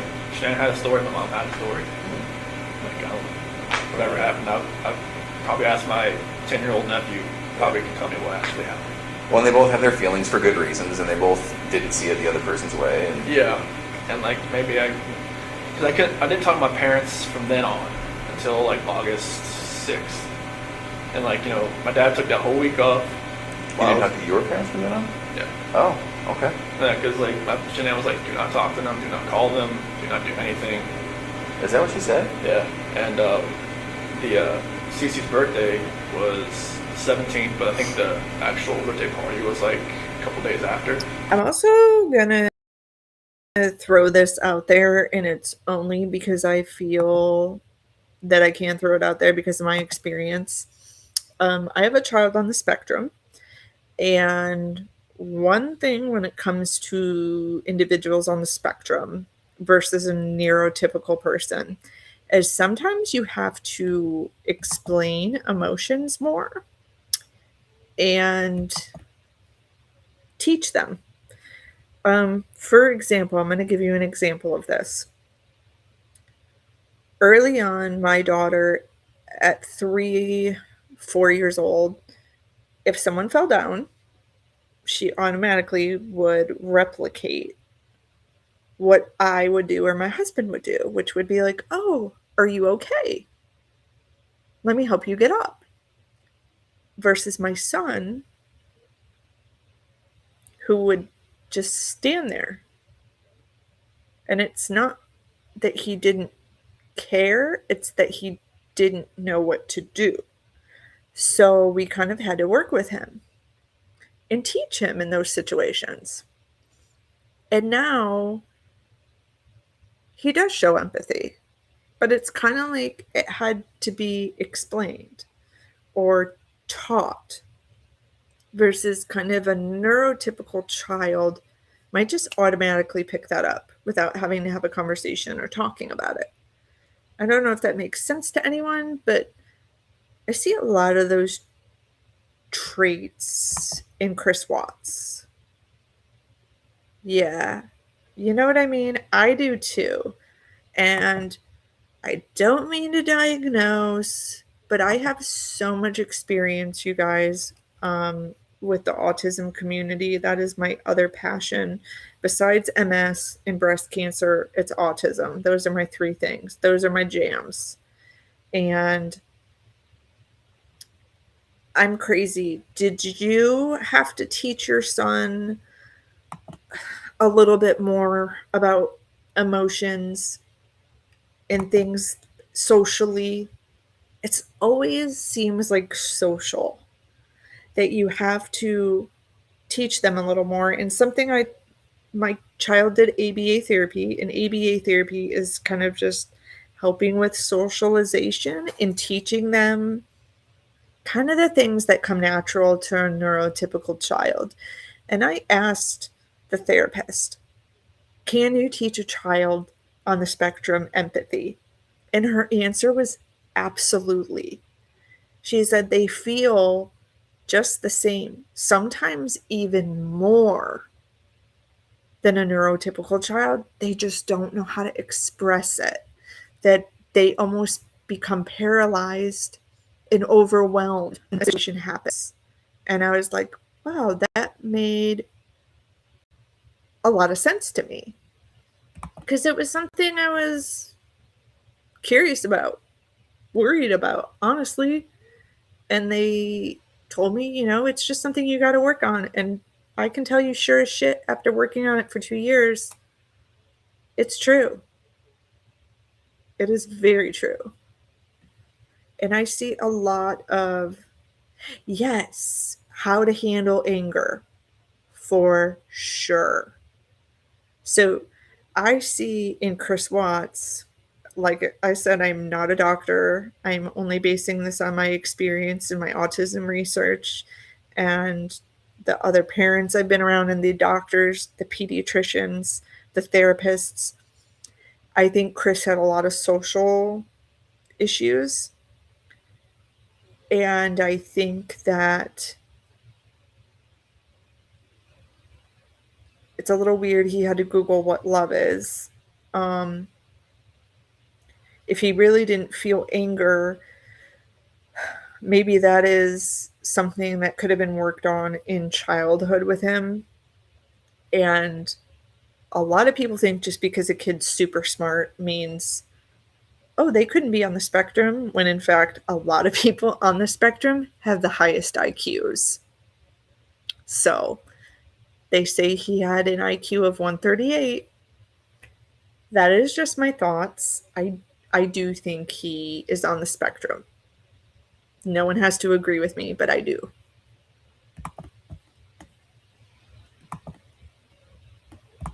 In August? July. July? Yeah. And like my mom or my dad was gonna go, But then there was like a post on Facebook about, allergies and stuff like that. Yeah, some people do have negative thoughts about it. I have a whole episode I want to do. I'm probably going to do it with my new attorney, John, that I interviewed last Saturday. Do you notice there's a lot of people who are committing crimes that are on the spectrum and using that as a defense? And that really bothers me, because then that is going to create a stereotype for young people who are on the spectrum, right? People are going to start connecting those and start bullying and using that in court as an excuse, when I don't think it is an excuse. Just because you're on a spectrum doesn't mean that you can't feel empathy. It's something that needs to be worked on, and right from wrong needs to also be worked on. It just needs to be worked on a little harder than maybe a neurotypical child. Again, just my opinion.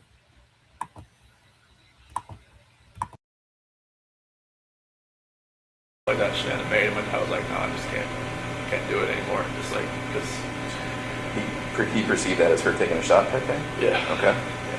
Like, she always says she never, put those posts directed at anybody, but she had a method. If you read them, you know who she's talking about. She had a method to the madness, and you can see it. Mm-hmm. But I wish I could have just took more time just to fix that.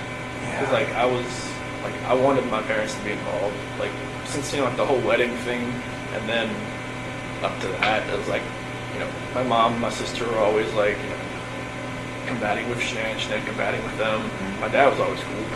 Like, he's just like me. He's just like, go with the flow. Like, I just want everybody to get along type deal. Chicks, man. I loved your dad. Ronnie's the best. Isn't he? I So- loved your dad. I'm sorry, keep going. That's cool. I just wish I could have, just when we were at the beach in August. Like, my dad was supposed to take the whole week off just so we could see the kids and see me, and we have a cookout at my sister's house or something. And then, but we just pretty much spent 5 days at the beach, and Shannon booked it. So I don't want to say punishment for them not to see the kids, but I wanted them to see it, see them. I wish I could have fixed all that. And I even when I was at the beach, I told Shanann that it was more like what was going on was more I feel because my dad's my hero, I feel like I've lost something in my life. I haven't been talking to him for 3 weeks. I haven't been to see the kids for 3 weeks, on FaceTime or anything. And I wanted them to be able to have that relationship again. And she was pretty much gung-ho, she tried to kill my daughter by giving her pink. I was like, I don't think she gave it to her. And that was that her stance, is that your mom Put something in front of CC. To kill her, or No, just didn't care, didn't pay attention. She thinks that allergies and this state of age is people think, oh, you'll be it's fine. made up kind of thing. Yeah, he'll be fine. He'll just have a rash. He'll be fine. I've seen CC, the first time. Well, I've seen a picture of when he had a cashew the first time. It wasn't good. And then she had kiwi the second time, and then the same thing happened. Okay, this was the first time I've actually heard Chris kind of explain this the way he's explaining it, where he's almost saying oh, my parents didn't believe she had allergies, kind of how old people are kind of stuck in their ways, right? That's the way I feel like he's describing this. She thinks she'll be fine. And then he's saying, no, I've seen her reactions. And I get what he's saying, because old people can be kind of stubborn sometimes. Roy, did you say you're in your 70s? Are you a little stubborn sometimes too? I know my mom is.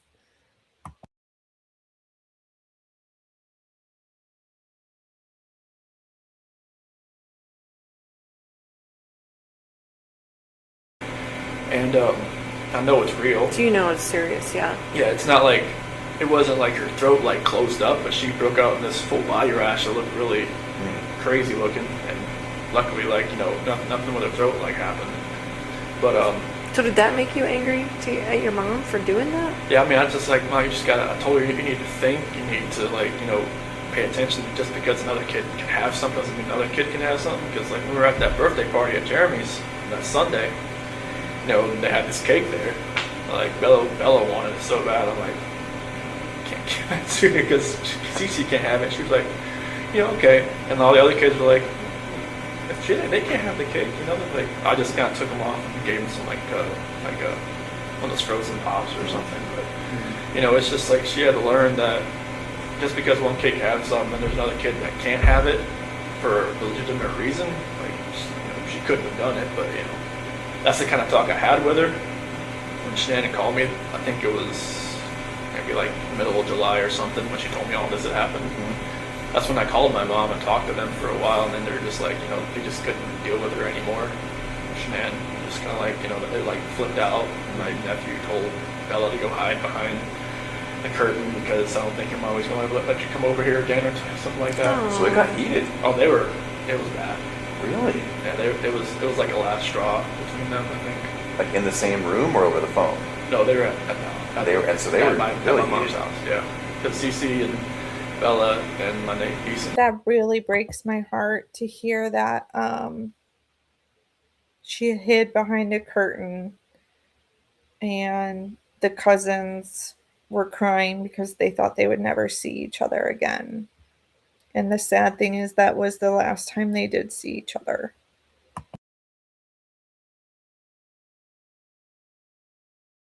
Nephew were there. Okay. How did Shanann find out about the ice cream thing? Because Chanel was there, and I guess they were all sitting on this couch. It was kind of like a U, and my niece went into the kitchen, and she knew where the ice cream was. I mean, she'd been there. So it's not like your mom gave it to her? Like she got her own ice cream? Yeah, she went in the freezer, got it, went out, and sat beside Cece, and started eating. But like, it's just a matter of like Cece could go like Right. like that. Now, I don't know what would happen if she just got it on her hand. Right. But like I know on like the prick test, on the back, it's like a welt. So were they staying there at your parents' house during that time? 'Cause Yeah, it was. So they would go from from Sandy and Frank's house for like a few days or 5 days, and then go to my mom and dad's house for a couple of days and kind of bounce back and forth. Okay. So it happened during that time when they were there, yeah. Okay. And so there were so many things that happened, weren't there? They just were little tiny ingredients to this recipe. Nothing like. It's nuts, Chris. I mean, it's just so many things just didn't go your way. Everything was like somebody was stirring a pot, and it was just. That's exactly what it was like. So then, I know I keep bringing it up. Can you walk me through just the last few minutes before Shanann died? It was pretty much just like I had gotten dressed for work, and then like we started talking. Did she come to you? No, I was just right there in bed. Oh, okay. okay. Yeah, so I was just like I got my blue shirt on, my jeans and everything. You ready to go? I was ready to go. And Was she asleep, or did you have to wake her up to finish your conversation? Or? I would wake her up because like she got home like 2 o'clock, so she pretty much out of it. But I never knew like if her plane got delayed. Someone always told me like she just like sat around with Nicole and just like talked for a while and then came home or something. I'm not sure if that was true. It was delayed. Yeah.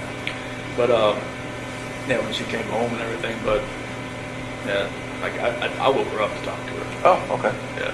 And is that because it was just eating at your brain? Yeah, like I knew like something like it's something just felt right with me. So I know like she knew. I just knew she knew. I just felt like maybe the kids weren't going to be there when I got home that day. Oh, interesting. Now, I don't mean to offend, but I have to ask: is that really the truth? Okay. I really felt like they weren't going to be there when I got home that day. Oh. And Like so, she would take them somewhere? No, I just felt like either maybe I wouldn't go home, maybe they weren't going to be there, or I wouldn't be allowed in. Okay. Another thing that I caught that I haven't caught before, when he says that night I didn't think I'd be let into the house.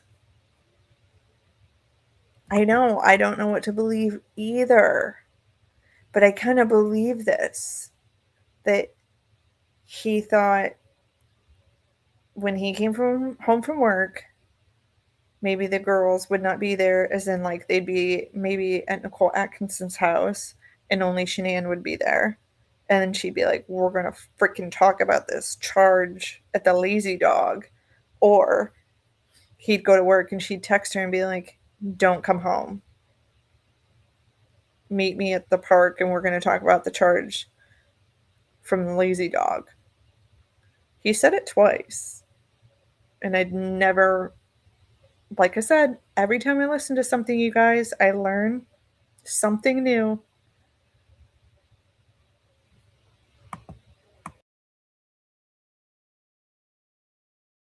Type of thing. I think I saw some text messages where Shanann talked about that she would take the kids to another state or something because she wouldn't be able to afford to live in Colorado or something like that. Did she say that kind of stuff to you, or Yeah. what did she say about that? She said she couldn't afford to live in Colorado on her own, and that I told her like, well, drive. I mean, she pretty much makes the same amount I do, Yeah. but she said she wouldn't want to try, just because Colorado just price of living there was a lot higher than North Carolina. And just so I'm clear, you thought maybe in your mind, you thought maybe she would take the kids somewhere else or like lock you out of the house or Just like, I wouldn't want to make a scene, like, trying like pound on the door, trying to get in or anything like that. But like, I just felt like, that was what I did on Sunday. It was kind of like, or Saturday night was kind of like the last straw. Kind of like going out with somebody and using an actual bank account card and just like not trying to hide it at all. So walk me through it though, because she comes home, she touches you, you guys have sex, you fall asleep, then you wake up for work, all natural, all, a normal day's work type thing. Yeah. What was it that made you think, I just can't do this anymore, I have to talk to her? It was eating away at me. Like, I knew like something, and I knew everything that I did. Like, I know like when I was with Nikki, it was, different. Like, I wasn't even like in the realm of I'm a dad, I'm a husband type thing. Oh. And then like I was saying, when I'm never at home, like sleeping in my own bed, like I have no like concept of that anymore. Interesting. It So was in your kinda- mind and heart, you can moved on. Like it kind of felt like if I wasn't at home, like I didn't think about it almost. Cause like if I wasn't sleeping on my own, like I think there was at one point, like Nikki had gone to the mountains with her friends for like a few days, like into June, first part of July. And then like, that part, obviously I was at home. But like from that whole month of July on, it was like, I was never at home. Like I never had all those reminders around me. I never had, like every time my wife would call me, I would be at Nikki's house. Oh. While she was in North Carolina? Yeah. Okay. And I would like, walk outside and talk to her, like when I was next to the car or something like that. And, I would never be at home looking like, have all these pictures around me, just being in the same bed, seeing my kids' beds, seeing everything that, that we go for the last 6 years. And so, did you just want to once and for all get it out in the open? I just wanted to just tell her how I was feeling at that point in time. Like I didn't feel like me and her were compatible anymore. Honestly, I didn't feel like that because what was going on with Nikki, it was new. It was new. Right, absolutely. Anything that's new always feels better than the old. Yes. And You it were makes think probably differently about bitten it. by the love bug. Yeah, That's how a lot of therapists talk unfortunately, about it. Yeah. It was just like I never felt that. I mean, even like with new relationships in the past, like it always feels different. Like the first couple weeks, and then but it just with someone Nikki felt different. I don't know what it was. Maybe it was just like you said, like I was more in control, and like it was more of like maybe more of me coming out. Because Shanann always said like it always seemed I was more myself around other people, like her cousin Cody, like Cody lived or came up visited us for a little bit while we were in Colorado for a little while, and Cody always talked about like how Chris is so funny, Chris is like Shanann would always just like, why are you never like that with me? I'm just like, maybe I always felt nervous around you. there's only so much oxygen in the room, right? I say this to some people with dominant personalities. You know, I just always felt nervous. I always felt like I was, I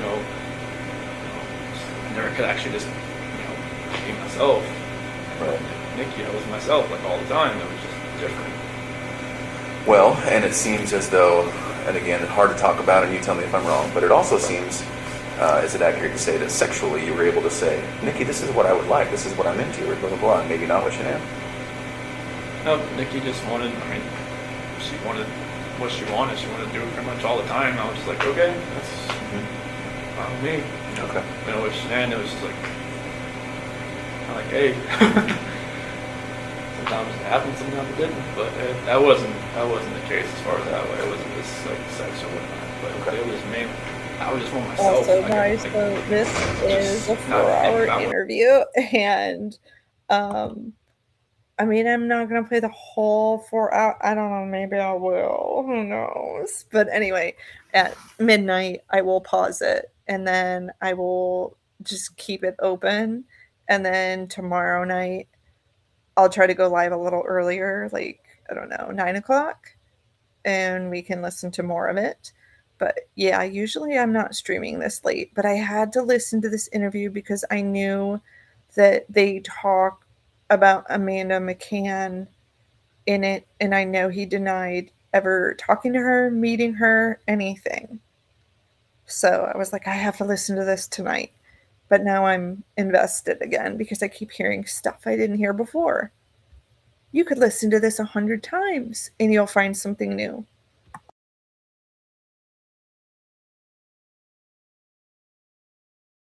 what I was going to say or plan what I was going to say or not, going to say something stupid or something. But, Right. A little bit of freedom. Can I ask you something about that morning that you had sex with Shanann? Did you feel at all like maybe you were kind of cheating on Nikki by doing that? I felt strange. I felt like, the first time I was with Nikki, I felt weird. First time, Sure. And then the last time I was with Shanann, I felt totally strange. I was just like, I didn't know who I was. I didn't know who I had become. I felt like I become people I see on TV, and that did not feel right with me. Like I didn't know what had happened to me. So Nikki even asked me like, have you done this before? Have you ever strayed away? I'm like, I've never even thought about it.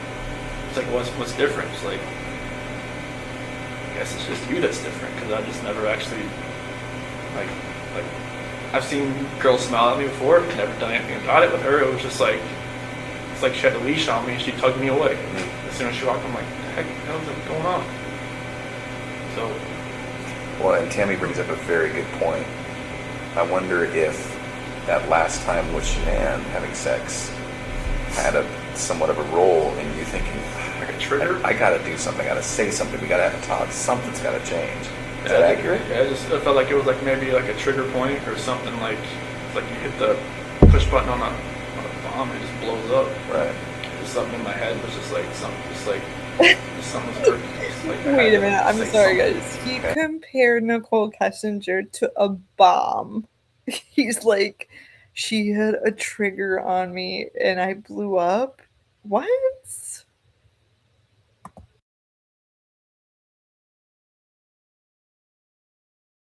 Okay. So then, exactly what did you say and what happened? So when I woke her up and just like, hey, we just gotta talk. Okay. And just like I told her, I don't feel compatible. I don't feel like this is gonna work. I just, I don't want to. Like, can we cancel the trip to Aspen? Because she had booked a trip that week Oh, to go to some like mystery 4-star luxury hotel or something. just the two of you or the whole family? Just me and her. Okay. And she had Amanda there, couldn't watch the kids that weekend or something. Okay. And I was just like, can we cancel that? Can we like do something? Like, from what I remember, I even said, can we move to Brighton just to get away from like this house? Oh. But like, I'm not sure if that was like in the beginning or the end of part of the conversation or what. Okay, super interesting that he brings up moving to Brighton. I'm laying in bed if you can't tell. Usually I do my streams in my office, but this was totally not planned. I was just like, I'm gonna jump on and I gotta hear this Amanda interview. he talks about moving to Brighton, which is true because Shanann, I remember, texted the real estate agent and said we're thinking of moving to Brighton.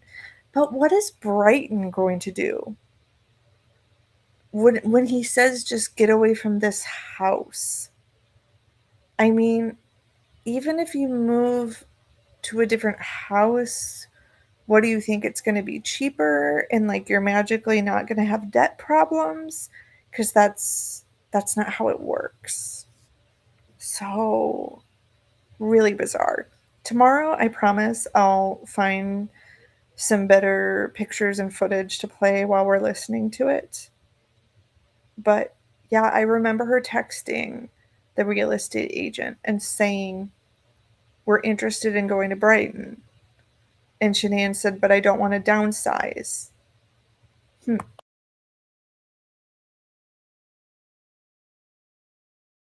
Not. That conversation was so many different ways. Like they had gone from like staying together to not staying together to just like all the above. Okay. So this is half an hour, what? Definitely not more than half an hour. I don't think. Okay. I don't think. Are you crying? Is she crying? It's back and forth. It's like, she's got mascara. She didn't wash her face when she got home. So she had makeup on still, so mascara is running all over her and stuff like that. Very interesting fact he just threw out there. She didn't wash her face when she got home, and she had mascara running down her face, which makes me think, did this conversation even happen? And you just know that she didn't wash her face because she didn't have time to wash her face? It's almost like a very random fact he's throwing out there that happens to be true.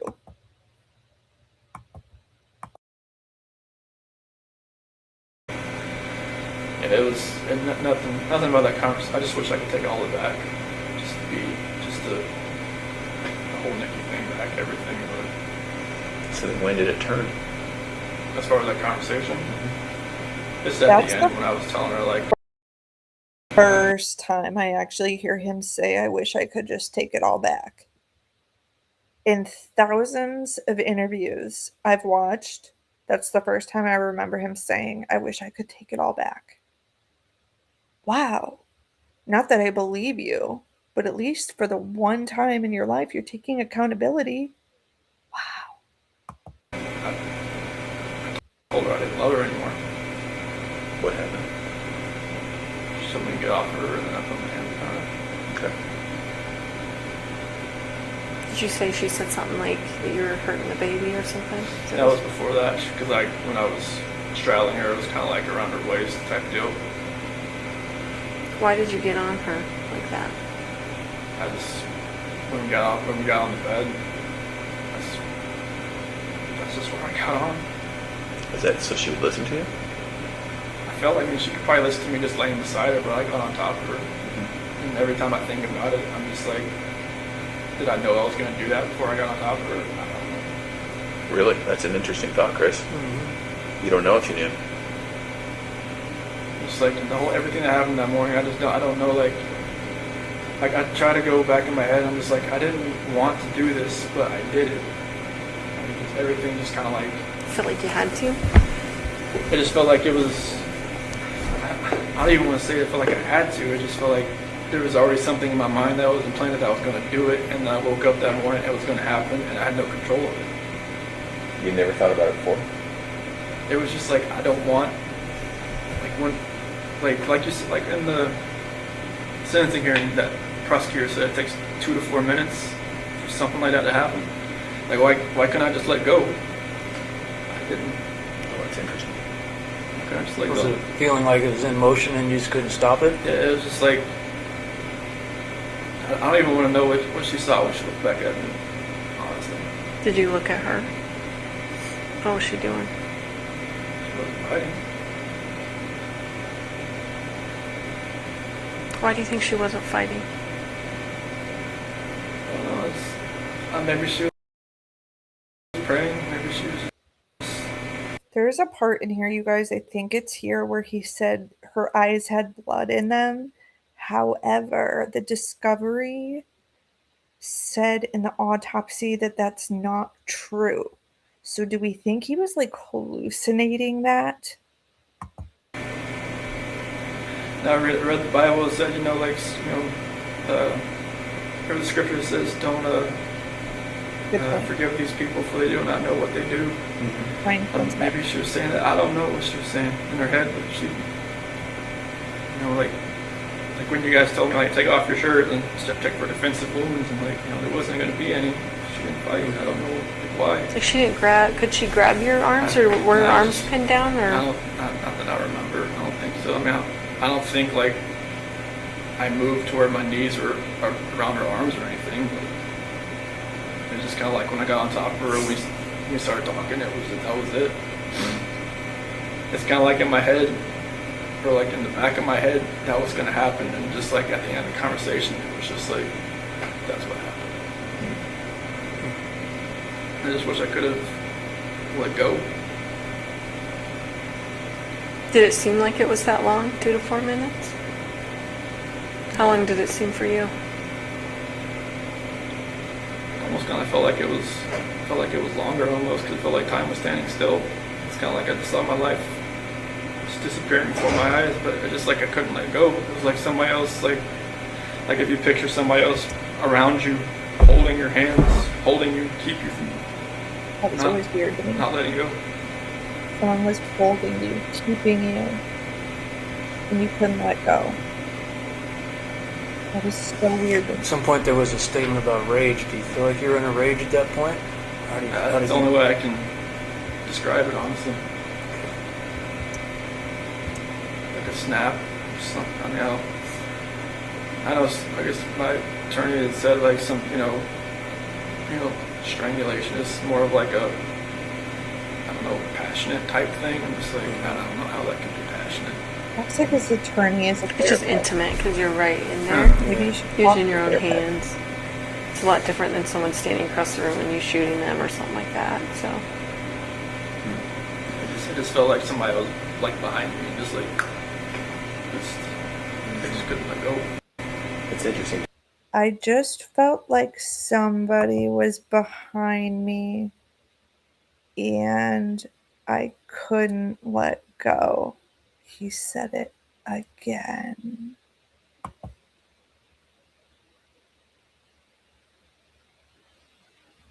That reminds me, you guys, I have a really good interview. If you go to my Chris Watts playlist, I've met with a private investigator, and he has this device called layered voice analysis. And we analyzed a lot of Chris Watts' audio, not all of it, because it's 4 hours long. I really wish I would have analyzed that clip right there. And I'm trying to get together with TJ Ward again. He is the private investigator who did the Natalie Holloway case. And I met with him and we analyzed Chris's audio so you can tell when he's lying and when he's not, when he's kind of being deceitful and when he's not. If you look under my playlist, it's called Chris Watts' Confessions Under the Microscope. Last night, I wanted that knock on the door. I wanted to see this kid just running, just And we use this barrel rush me, just give me a hug and knock me on the ground. machine But to analyze the audio, and it tells us when he's being deceitful and when he's not. Now I really, really, really wish I took that clip right there and put it in analysis. But I keep bothering TJ to get together so that we can do it again. But isn't that weird? He said that twice. Because there was a lot of things in your life that were like that, right? Where you're just like, maybe felt out of control, or maybe felt like, I don't know why I couldn't take a step back, or, like even when you said, when your buddy was like, let's go to the football game, you wanted to say yes, you just couldn't. Yeah, I wanted to. Like I haven't been to a football game since North Carolina, so I was just like, yeah, sure. Like, I wanted to say that. Yeah. I wanted to just text him, hey, here's it fell through, can let's go. So We'll hear a little sniffle from him, then what? crying for himself. Just like,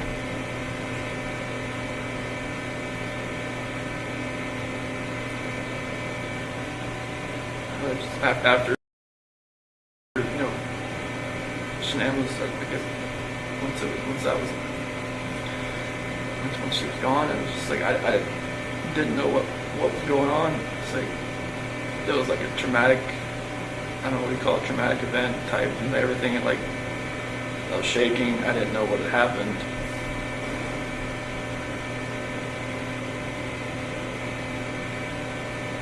I didn't know what to do. I didn't know what I had done. I still wasn't in that right state of mind. I don't think like I was in control of what I could think or what I could do at that point in time. Like most people say, like, why don't you just call 911? I'm just like, unless you're in that situation, you don't know. We don't know what you would have done. It's easy to play Monday morning quarterback. I agree with that. Like you said, if somebody shoots somebody, you don't know what was going through their mind at that point in time. You don't know what you'd have done. So what happened next? I can't remember. Is that what happened? Bella came in. What she said? What's wrong? Did she hear something? Is that what she came in? Obviously, I think. Okay. What'd you tell me? Somebody don't feel good. So that link right there, guys, is the layered voice analysis I did with private investigator TJ Ward. He spent 20 years on the Natalie Holloway case, and we ran Chris's audio through this thing called the layered voice analysis. If that link is clickable for you, just save it. Don't watch it today. Maybe watch it tomorrow when you're awake or something. Really interesting. I could have done a way better job shooting the video because I was trying to be all creative and shit. And I set like 5 different camera angles up when I really should have just set one camera angle up. But anyway, yeah, I have a Chris Watts playlist, and I'm trying to do a better job at moving everything over to the playlist, and I'm in the process of doing that now. And when the kids go back to school, I'll have way more time to do that. But just save that link, watch it sometime. It's really good. And it's really interesting to see where you can tell Chris is being calm and cool. And then I took his porch interview, and then I took this interview, and you can see the difference. The machine is going freaking crazy when he's on the porch interview. And then when we do this interview, he's just neutral. But yeah, I need to go reshoot that interview because I was trying to be all fancy with camera angles, and it bit me in the ass. So yeah, I think so too. Which really pisses me off. I'm not trying to give anyone ideas, but why wouldn't you just give them a bunch of Benadryl or drugs and do it that way? I don't understand why he had to strangle them. I don't understand. That would be a question I would have for an expert. Why would you not drug them? Why would you do it the way you did it? Does anyone have any ideas?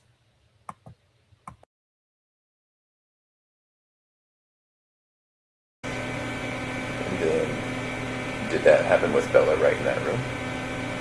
Not proper. What happened?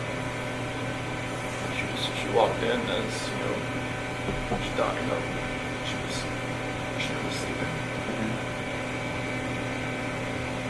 Did you take her back to her room? Put Shanann in that sheet that you found on site. Okay. And what? So carried her downstairs and backed my truck up. At that point, were the girls still there? Okay. So then Shanann's in the truck. Then went back to the house. We got everybody back in the truck. Was Bella first or was Cece first? In the truck. Yeah, I'm sorry. So Shanann was first, and then Okay. Bella was. So, early, if you guys don't follow Roxy, actually, so I don't screw it up, let me make sure I know her channel name. We were all watching together the video. Where's my history? I don't want to screw up the name and say a different, because I know there are actually a couple channels under the name Roxy. There's one Roxanne, and then there's Roxy. We were all watching a video this morning together, and we were watching Chris at the truck. So it sounds to me like he's describing how people were loaded into the truck. And it sounds to me like he's saying he put Shanann in the truck first, and then he went and got Bella, and then Cece. Is that what I'm getting? What I'm hearing? It sounds like he's talking about the order in which he brought them out to the truck versus out at the oil site. Yes, rabbit hole Roxy. I will get a link to her too. If you guys don't follow her, I've been really enjoying her live streams. She does a lot of great poll questions, which is so fun because the whole reason I do this is because I like interacting with people. It's not about me watching videos and seeing my reaction. I like doing this with you guys and bringing your comments up on screen and discussing it. Like we are a community talking about a case. That's what this is about to me.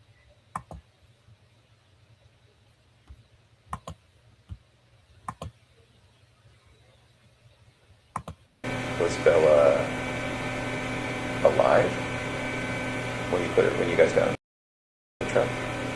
Oh, okay. What happened? I woke back up. Okay.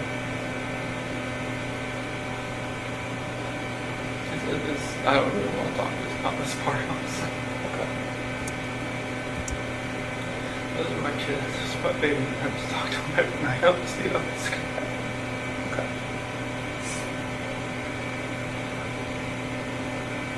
Every time I see pictures of them, I don't know how this could have happened. And being a dad was the best part of my life. I took it all away. I think that's the hardest part for us, Chris, is we see those videos, we see that love that you had for your girls. Like, it's obvious to us, and even to us, it's hard for us to understand how a dad who's given piggyback rides and, you know, making snacks and watching princess movies and those kinds of things, how you get to that point. Yeah, we're all wondering that. Like I said, it was just like something else was controlling me that day, and I had no control over what I was like to fight back. Yeah. Something else was controlling me that day. He always says that, but then we know when he's in jail, he says, in prison, sorry, big difference. He always says, I was possessed. And we talk about that when we do the book review on Letters from Christopher, which I need to get back to doing chapters 8 and up. I think there's 16 chapters. And I stopped in the middle of it because summer break, 4th of July came and I got distracted. But yeah, I've always wondered if Bella would have thought to run away, but she was probably in just such shock of what was going on. And yes, this is Roxy's channel. If you guys don't follow her, go follow her. She is hilarious. She's fun. She talks about this case. She cares about it. She's compassionate about it when it comes to the victims. And she has some really good poll questions that really are fun to do with the chat. So if you don't follow her, please go follow her. Yes, I love the calendar of events. It's great. we talked about doing a collab, but I don't know if she wants to because she does know my style is very like journalistic. But I told her, I'm like, I'm open to everything. I'm never gonna judge anyone's style. I mean, unless they're totally saying like Chris is innocent, then no, we're not gonna collaborate. Like when that prosecutor said it about a bitter tongue, like repeatedly, I just wanted to just bang my head up against the wall. So you put Shanann in the truck, and then you put the two girls in the truck?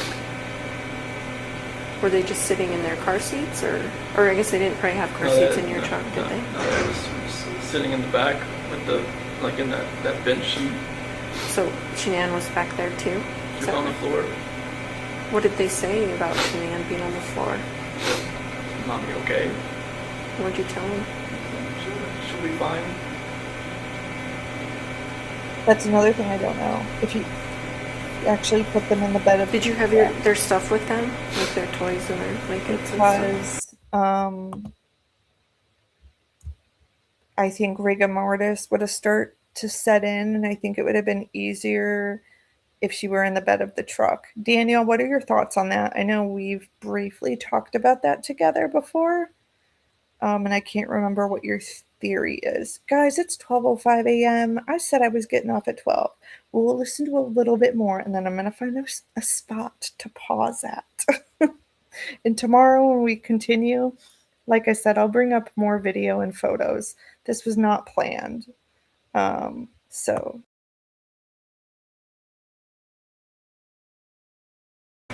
They had something with them that they carried.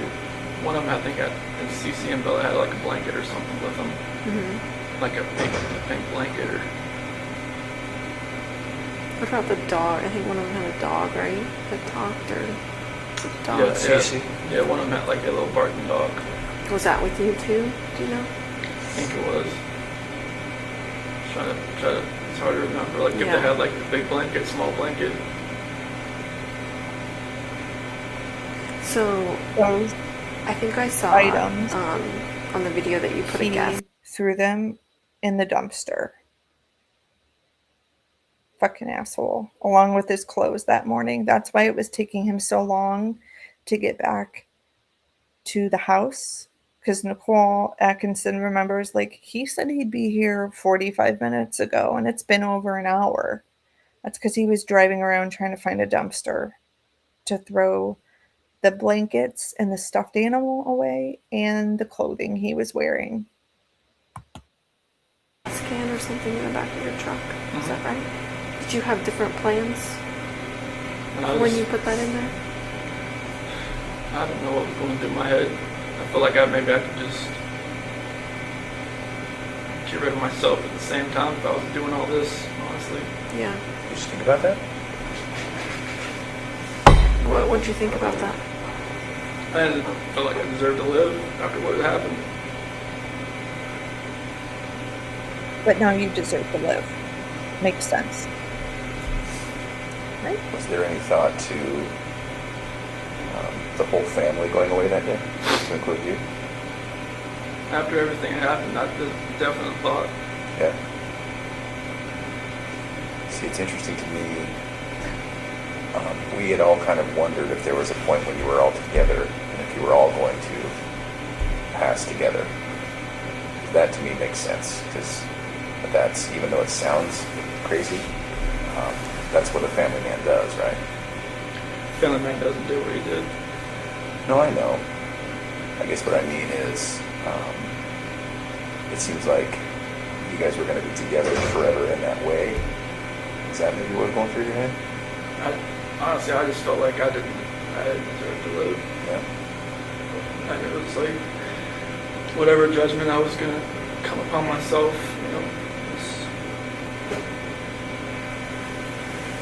I just didn't deserve to be on this earth anymore. What happened? Okay. So what made you not do that? Do you think?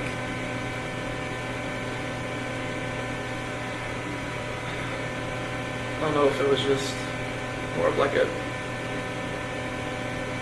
because with the site, maybe it was just more of like I would have hurt more people than just me and everybody else.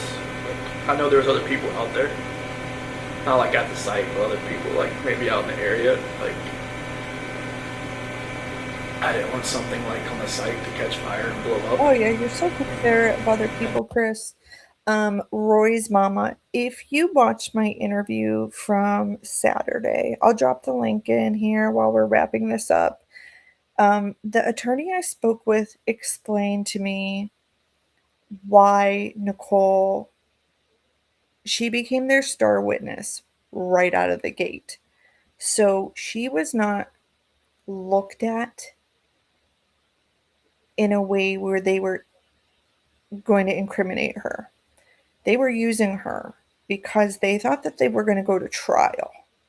So their plan was to pin Nicole against Chris. No matter how nasty she looked, no matter what she did, they were going to use her in court. So that's why they don't really girl, yes, we went and got Dairy Queen. Okay, yeah, come in tomorrow night. I think I'll probably start at 9. As long as the kids are in bed. Usually they're totally in bed by 9 o'clock, but I'm going to start at 9. And like I said, I'll have better video. Thank you for dropping in. I'm so glad. And if Roxy's live tomorrow, I'll probably jump in there too. So I'll see you then. So yeah, I feel that John, the attorney, really laid out that there was no plan of looking into Nicole.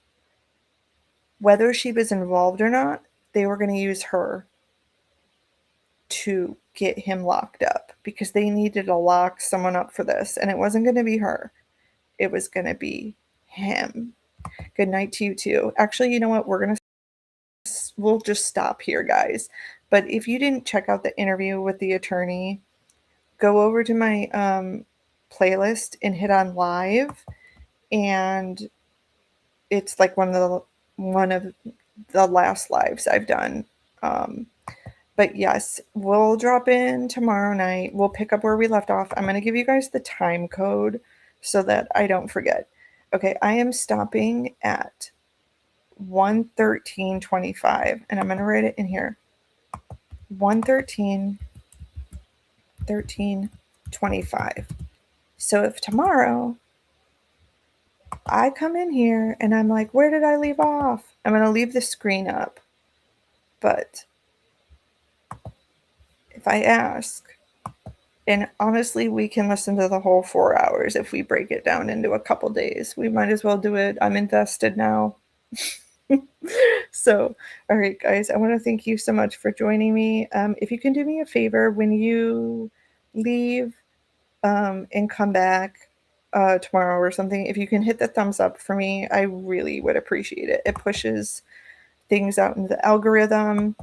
And with my channel, my goal is to try to bring attention to nonprofits. And I would love to do some fundraising at some point. I've already done some fundraising for the Gabby Petito Foundation, but my goal is always to figure out something we can do. If we're going to talk about crimes, if we're going to talk about victims, let's do something to help the situation. So if you can do that, I really appreciate it. If not, no biggie, no biggie. But I will see you guys tomorrow, and we'll pick it up where we left off. Good night.